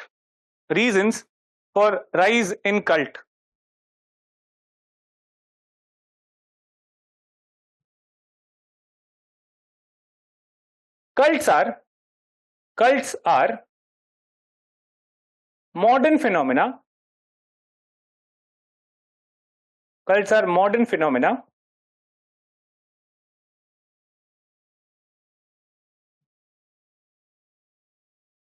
Rise of multiple cults in contemporary society. Multiple cults in contemporary society can be explained through factors such as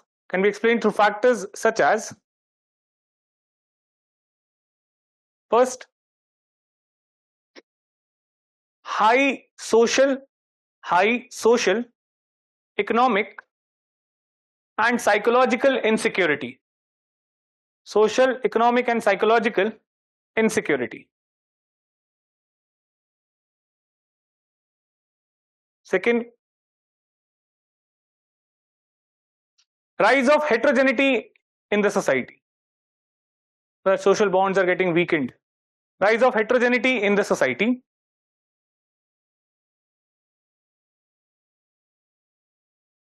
Third, increased individualism. Increased individualism.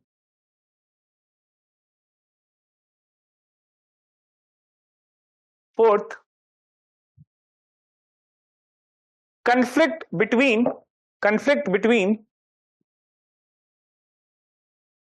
traditional and modern social orders. Traditional and modern social orders.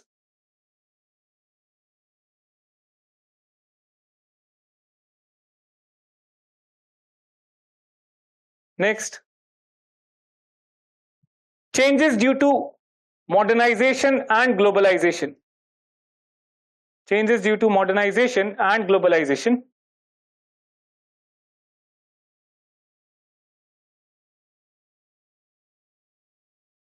Next one, political patronage. Political patronage offered to cults. Political patronage offered to cults as they are vote banks. As they are vote banks. And last, free lunches offered by the cult. Free lunches offered by the cult. So free lunches doesn't mean only food, other things also, healthcare, dispensaries, education, various other kind of services, or maybe a social network only कि आप उस cult के part हो तो बहुत सारे लोगों को जान रहे हो आप. Okay, so that is the rise of cult. Now let's see another thing.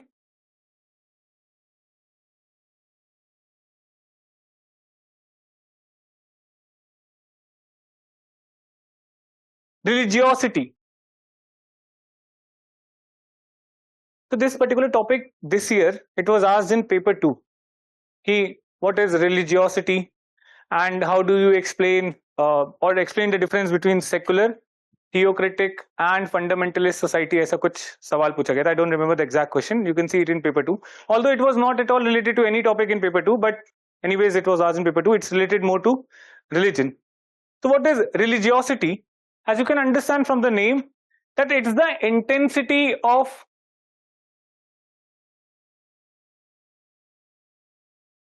religious belief followed in a society,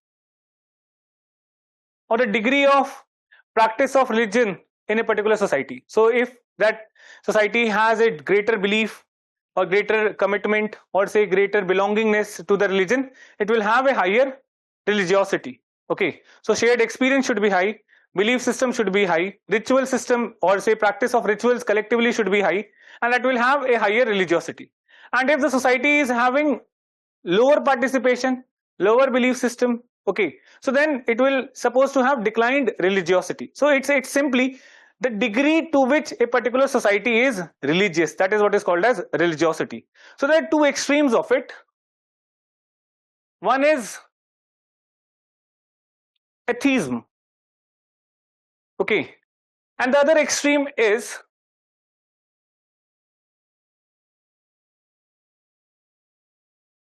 fundamentalism. So this is a kind of society that is zero religious, okay, and then this is a kind of society that is extremely religious or say hardliners in religion, okay. So that is the two extreme, atheism versus fundamentalism, okay. So what is atheism? It simply says that there is no belief in existence of God.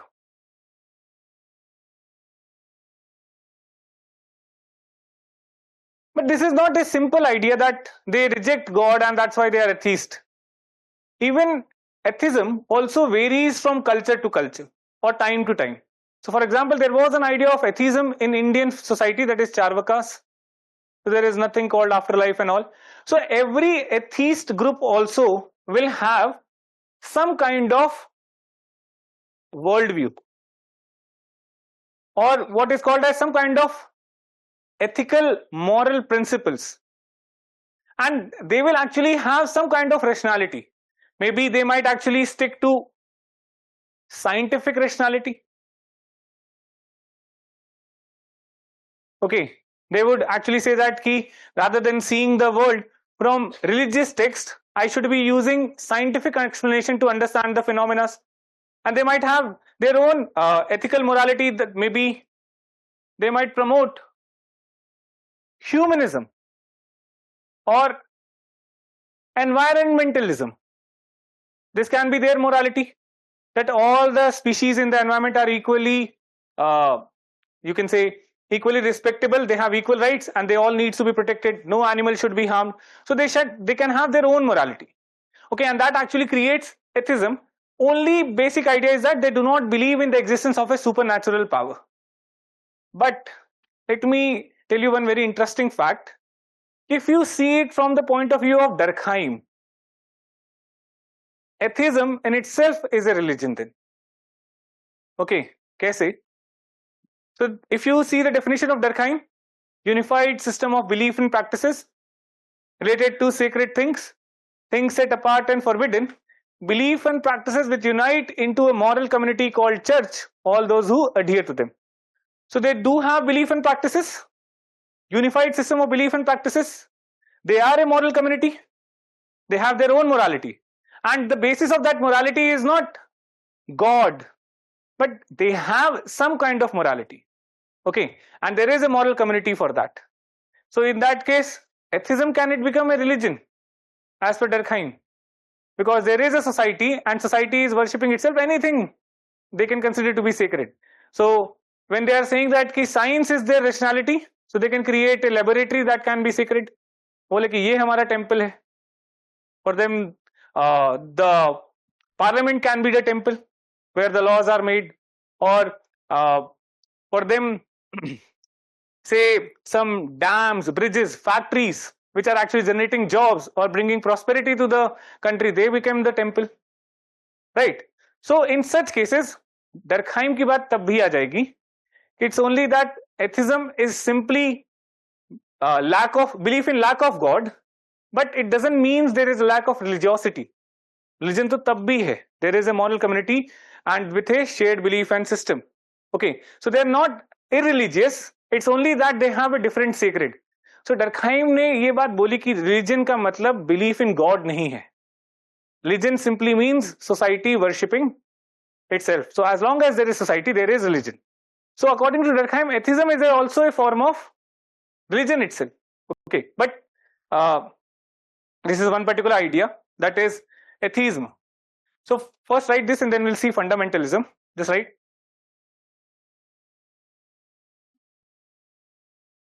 Religiosity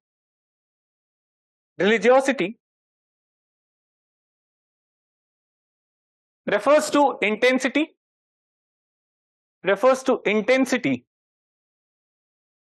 expression, and practice of religious beliefs. Intensity, expression, and practice of religious beliefs, comma, behaviors, and attitudes.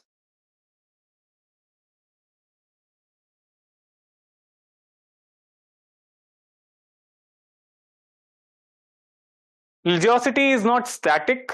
Religiosity is not static.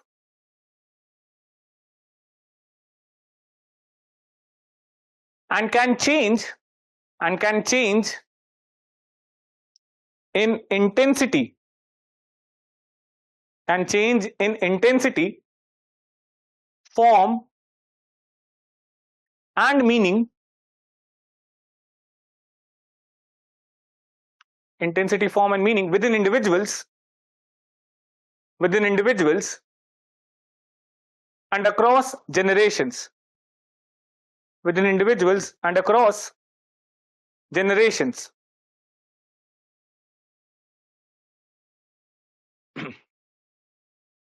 Religiosity has two extremes. Religiosity has two extremes. First, atheism.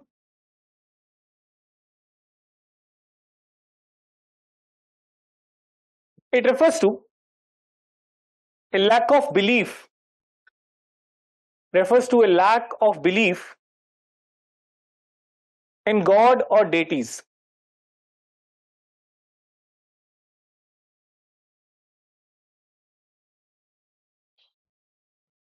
Lack of belief in God or deities. It does not simply means, it does not simply means absence of God. It does not simply means absence of God, comma, but also, but also have a positive stance. Positive stance means negative के against. Negative means there is no God. Okay, that is not only atheism. उसके अलावा उनका कुछ अपना idea भी है. That is have a positive stance. Next point. It involves its own frameworks, its own frameworks like privileging humanity, like privileging humanity or scientific rationality, or scientific rationality.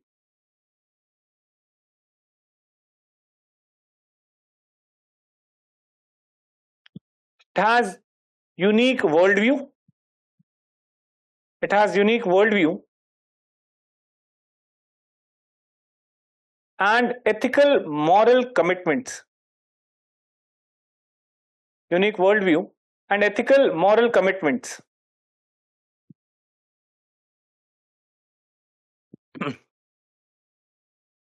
Next point. In some societies,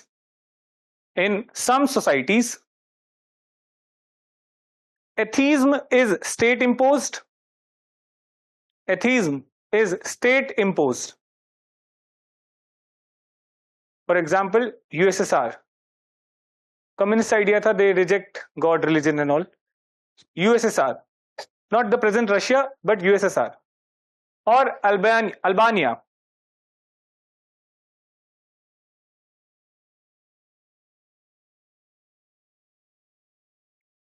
However, in other society,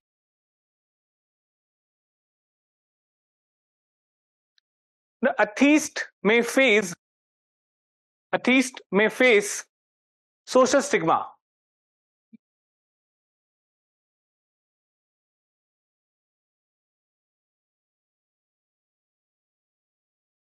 Okay, right?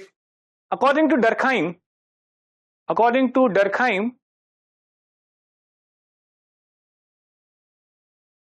atheism can also be called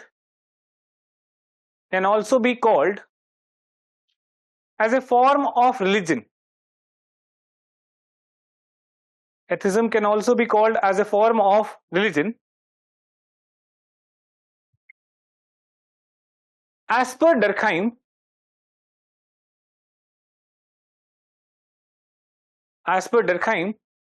religion is not belief in God. Religion is not belief in God, but a process in which society worships itself. But a process in which society worships itself.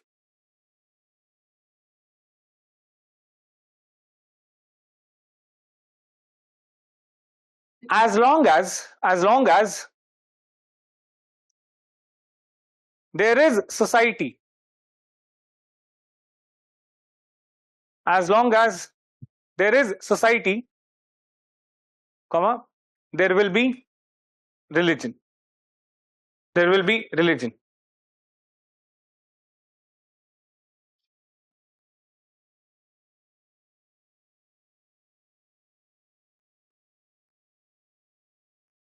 the other extreme of religiosity, that is fundamentalism. So this is a case in which the sacred text is interpreted literally.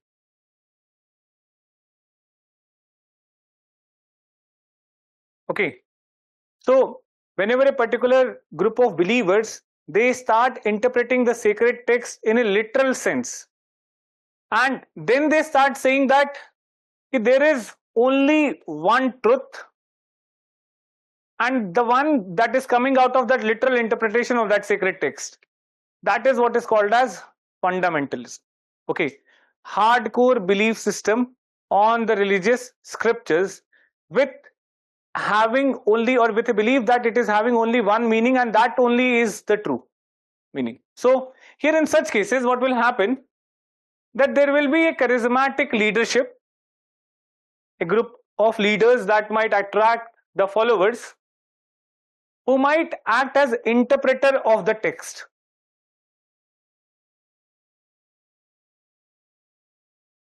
And due to this kind of interpretation, they might be able to convince a group of people that this is a true interpretation and you should act accordingly.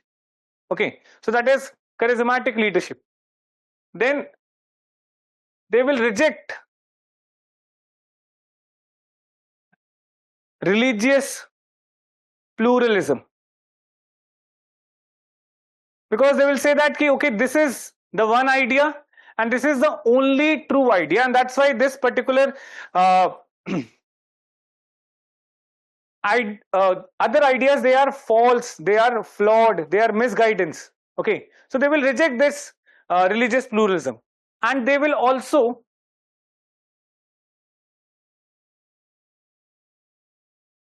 oppose modernization or certain other values related to modernity, that is secularism and all, that will be opposed by them, and that is what is called as fundamentalism. Okay, so there is a scholar, Steve Roos. He gave certain factors which might not be mutually exclusive, that might lead to the rise of fundamentalism in a society. Mutually exclusive means ये independently भी काम कर सकते हैं या overlap भी कर सकते हैं. So first major factor is that if any society or a community faces a threat to their identity because of certain social processes like modernization, like globalization, they are facing that kind of threat ki our religious identity might be at threat, we might actually lose our significance or identity, they might actually go back to the fundamentalist ideologies. Okay, so whenever they feel threatened by certain processes like secularization, modernization, globalization, they might go back to, or they might become very much fundamentalist in nature. Okay, so first one. Second, he says that depends upon the number of sacred text in a religious group. Okay, so if the number of sacred text is 1, in that case the chances of becoming fundamentalist is high. And if a particular religious group have multiple sacred text, so in such cases there might be multiple meanings that might come out of multiple texts, multiple narratives, multiple philosophies. And due to having multiple philosophies, because religious texts will not be written in the same period, they will be written across multiple generations, multiple centuries, and that's why they will be influenced by different social and political contexts that would have prevailed when this text was being written, and due to which there cannot be a single ideology that can be promoted if a religious group is having multiple sacred texts. But when there is a single sacred text, so an ideology that can be promoted as a universal interpretation can be done. Okay, so higher chances when a religious group has a single sacred text as compared to multiple sacred texts written over multiple say time periods. Okay, then third one is when a particular religious group believes that it has a common external enemy.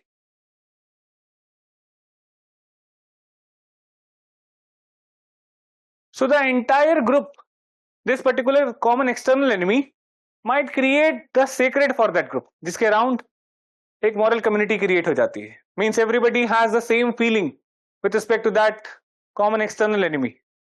It becomes the forbidden object to maintain a distance, collective hatred with respect to that common enemy, and जिसके around एक moral community create हो रही है. Are you getting this? So when a particular religious group believes that it has a common external enemy, it might promote greater fundamentalism in that group. Why? Because they will develop an attitude that we should not be like this. We should not be in any way interacting with them. We should not follow any kind of practices related to them. And that is when they will maintain a distance. They will move back, or say they will start following the traditional religious practices or belief system very much strictly, so that किसी भी तरीके से उनके जैसे ना हो जाए. Okay, so that will promote greater fundamentalism, and they will try to maintain every sign and symbol that would show the distinction of these groups. Okay, so that is promoting fundamentalism. One more factor, it says that how religious belief system is actually controlled and shared in a particular group. So if a particular religious organization has a centralized authority,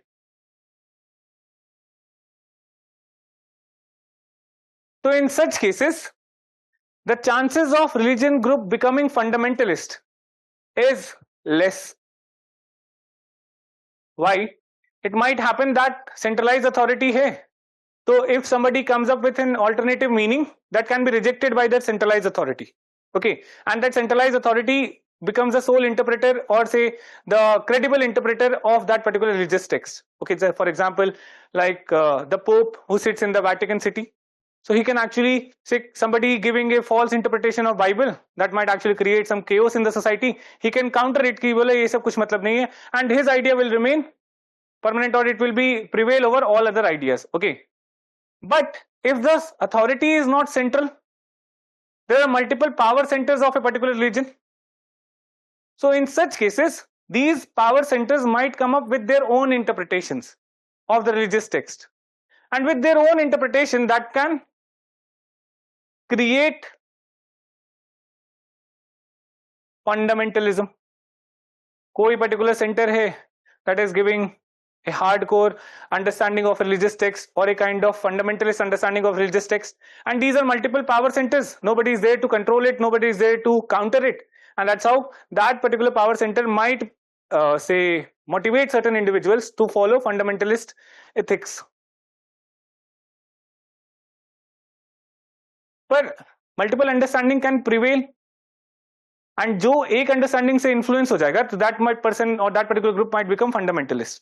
I'm not saying that all will become fundamentalist, but the one who are influenced by that understanding. For example, there are multiple schools in Islam, Deobandi and various other schools. Now these are multiple power centers who have the authority to interpret Quran Sharif. Now the one particular, say Hanafi school, or say Deobandi and various other, so one who actually go for a hardcore interpretation, they might actually promote more fundamentalism. Okay. Sorry, one center.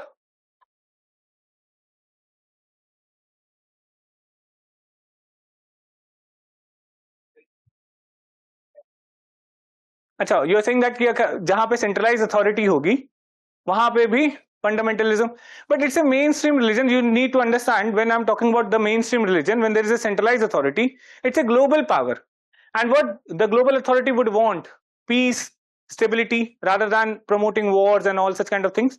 So उस case में they will definitely try to diffuse any kind of interpretation that would be promoting instability, that would be promoting communal hatred and all such kind of things. That is what Steve Bruce is saying. Yes, please.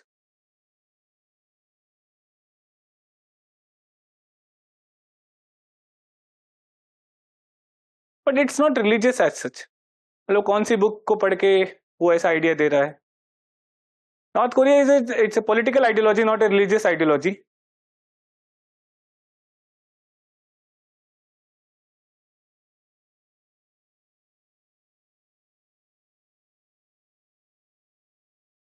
Sorry, if there are multiple centers, then आप ये समझ रहे हो कि say suppose there are 10 power centers. So if any power center is actually giving a fundamentalist interpretation of the text, it's not that the entire community will become fundamentalist. The ones who are controlled by that power center will be becoming or will be following, moving towards fundamentalism. Okay, so that is what I'm saying. It's not that कि entire community की पूरा religion या पूरा का पूरा group ही fundamentalist हो जाएगा.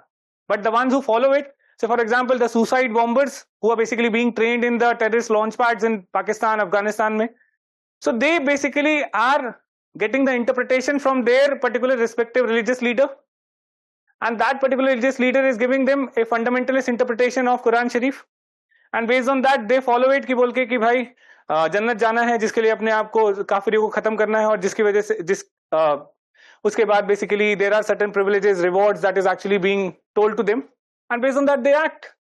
अब ऐसा थोड़ी ना कि all the Muslims will follow that particular ideology, but since there are multiple power centers, one particular power center might come up with an explanation that might be very much radical in nature, and the ones who basically believe in that power center are controlled by that power center, they will become fundamentalist. Okay, not everyone. So these are some of the reasons that might, or factors that might promote fundamentalism in a particular group. This scholar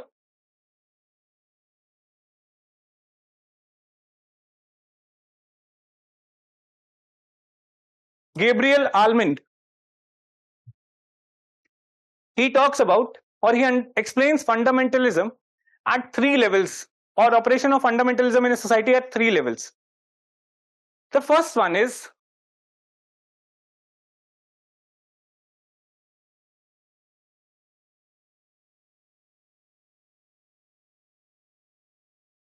structural principle or level. What does it mean? That in the society there is already existing tension between the group, or one particular group is marginalized because of economy, because of education, because of certain deprivations that it is facing with respect to the other group. So there is some kind of structural tensions that are already there in the society. But क्या है कि although one particular group is marginalized, it is not speaking out anything. अभी वो चल रहा है, वो गरीब हैं, कम educated हैं, marginalized हैं, yeah, and they might be facing some kind of discrimination, yet nothing is being displayed. This goes on. This is a kind of situation that is going on. Then comes the second one, that is contingency factor, or what he calls as the trigger event.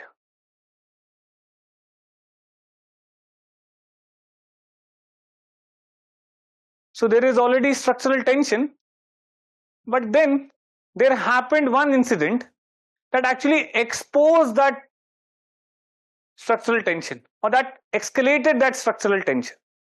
That is a trigger event. So there is some kind of inequality between Hindus and Muslims that is there. So they are less educated, economically marginalized. That is already there. Sexual tension is already there. But then what happened? That one trigger event happened.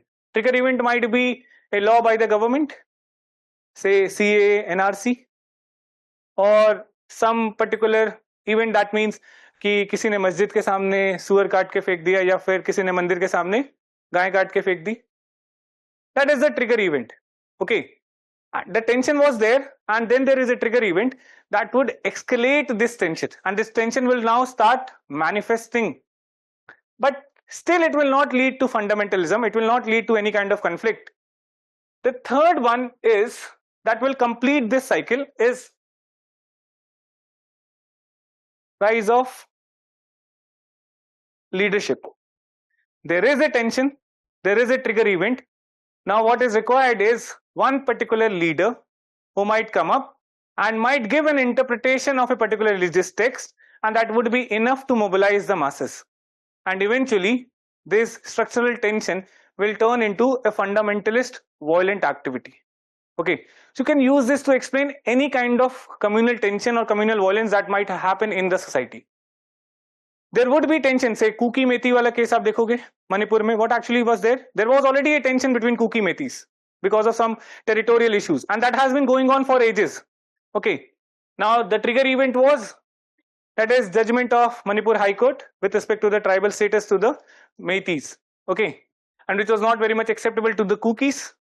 And then the third one, leaders in both the communities, which actually motivated the masses to come and fight together, and eventually that led to a violence.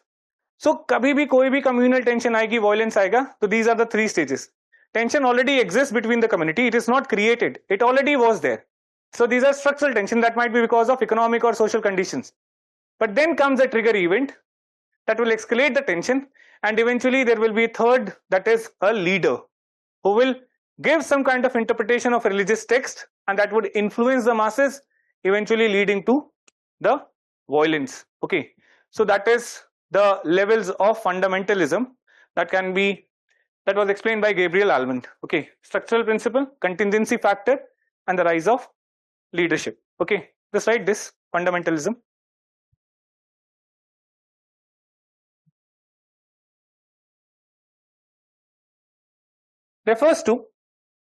Fundamentalism refers to strict adherence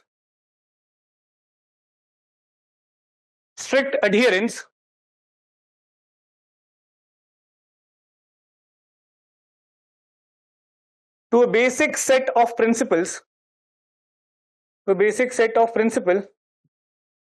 or beliefs.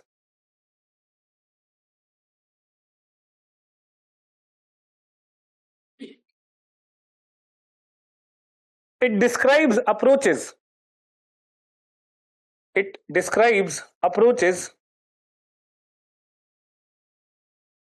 that calls for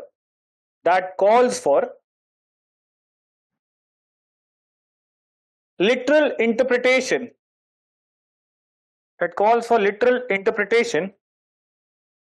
of religious texts.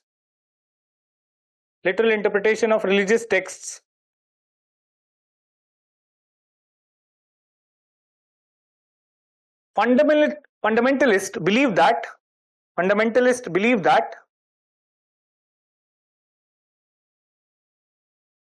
there is only one view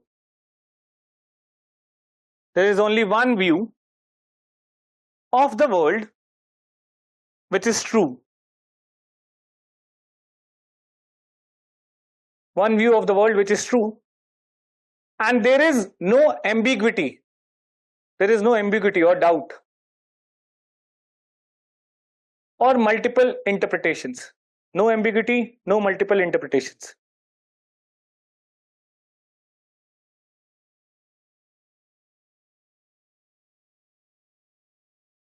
Next point. In a fundamentalist movement,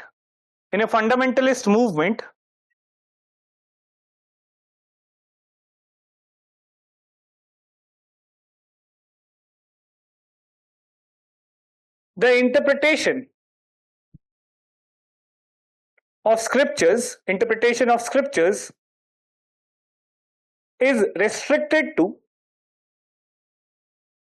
a set of privileged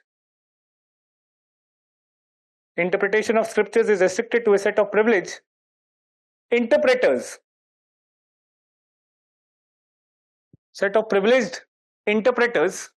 comma, usually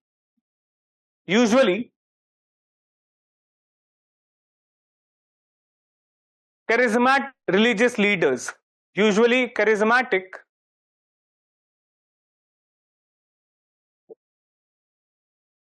religious leaders. They reject modernity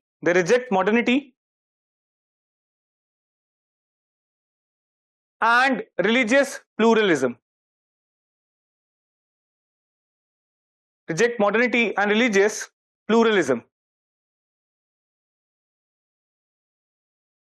Fundamentalist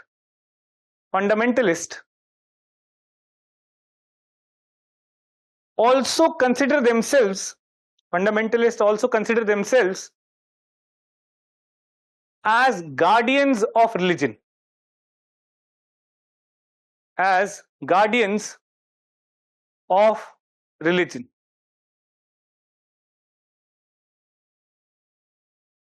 Right. Next heading: causes of fundamentalism. Causes of fundamentalism, given by Steve Bruce.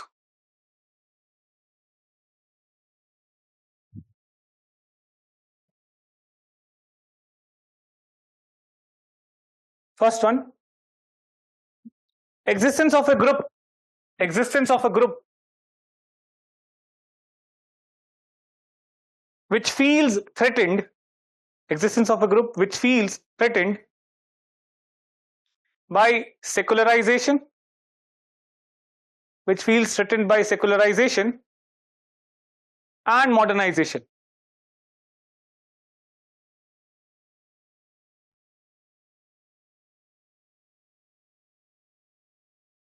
Second, religion that do not have a single sacred text. Religion that do not have a single sacred text struggles to develop fundamentalism.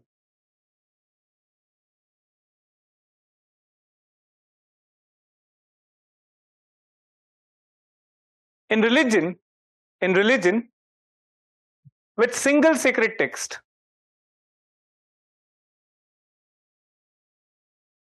in religion with single sacred text, it is easier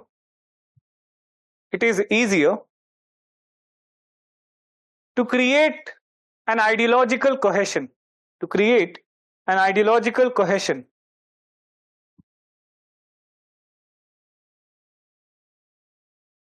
Third,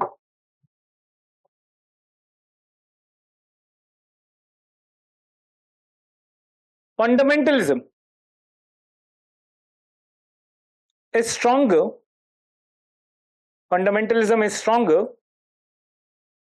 when a group believes it has a common external enemy. When a group believes it has a common external enemy.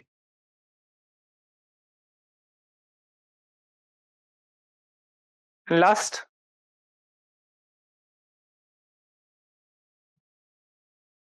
it also depends upon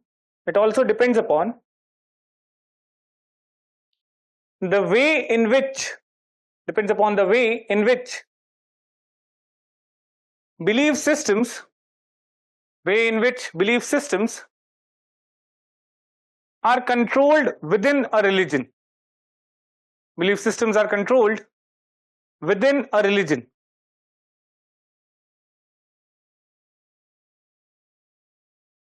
In a religion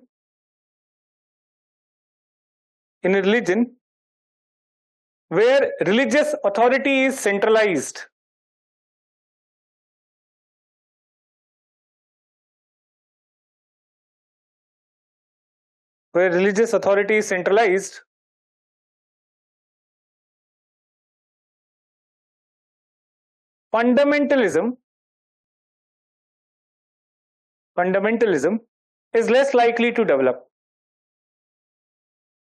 fundamentalism is less likely to develop. The central authority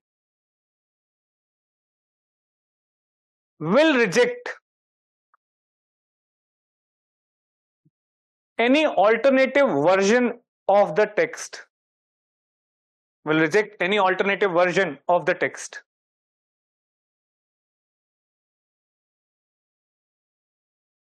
Okay. Next point.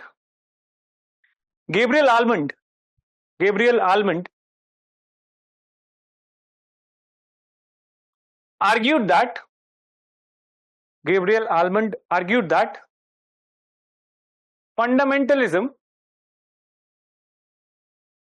can be understood at three levels. Fundamentalism can be understood at three levels. First, structural levels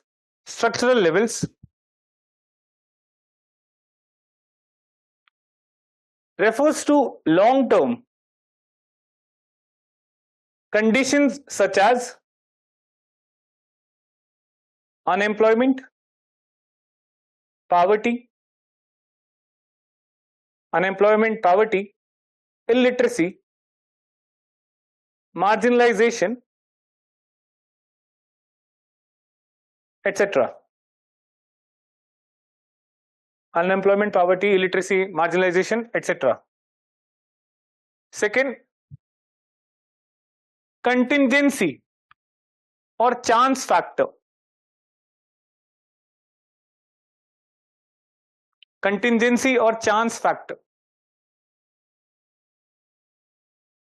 refers to a specific shock,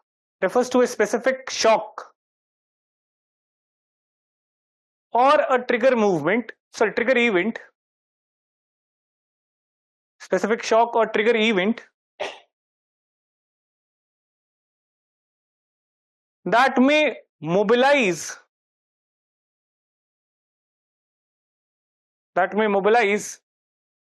the group into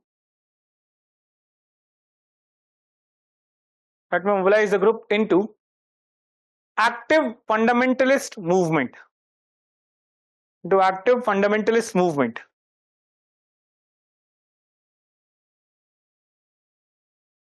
Third, leadership.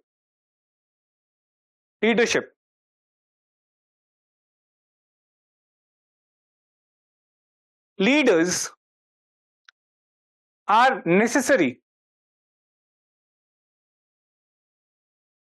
to persuade people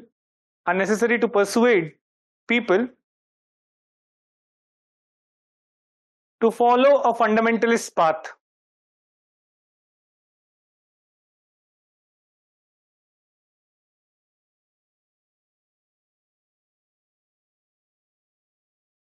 Last line. Almond argued that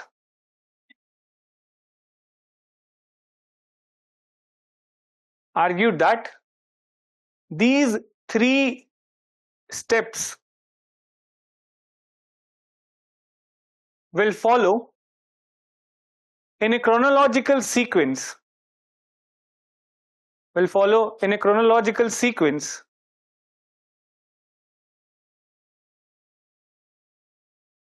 in any fundamentalist movement.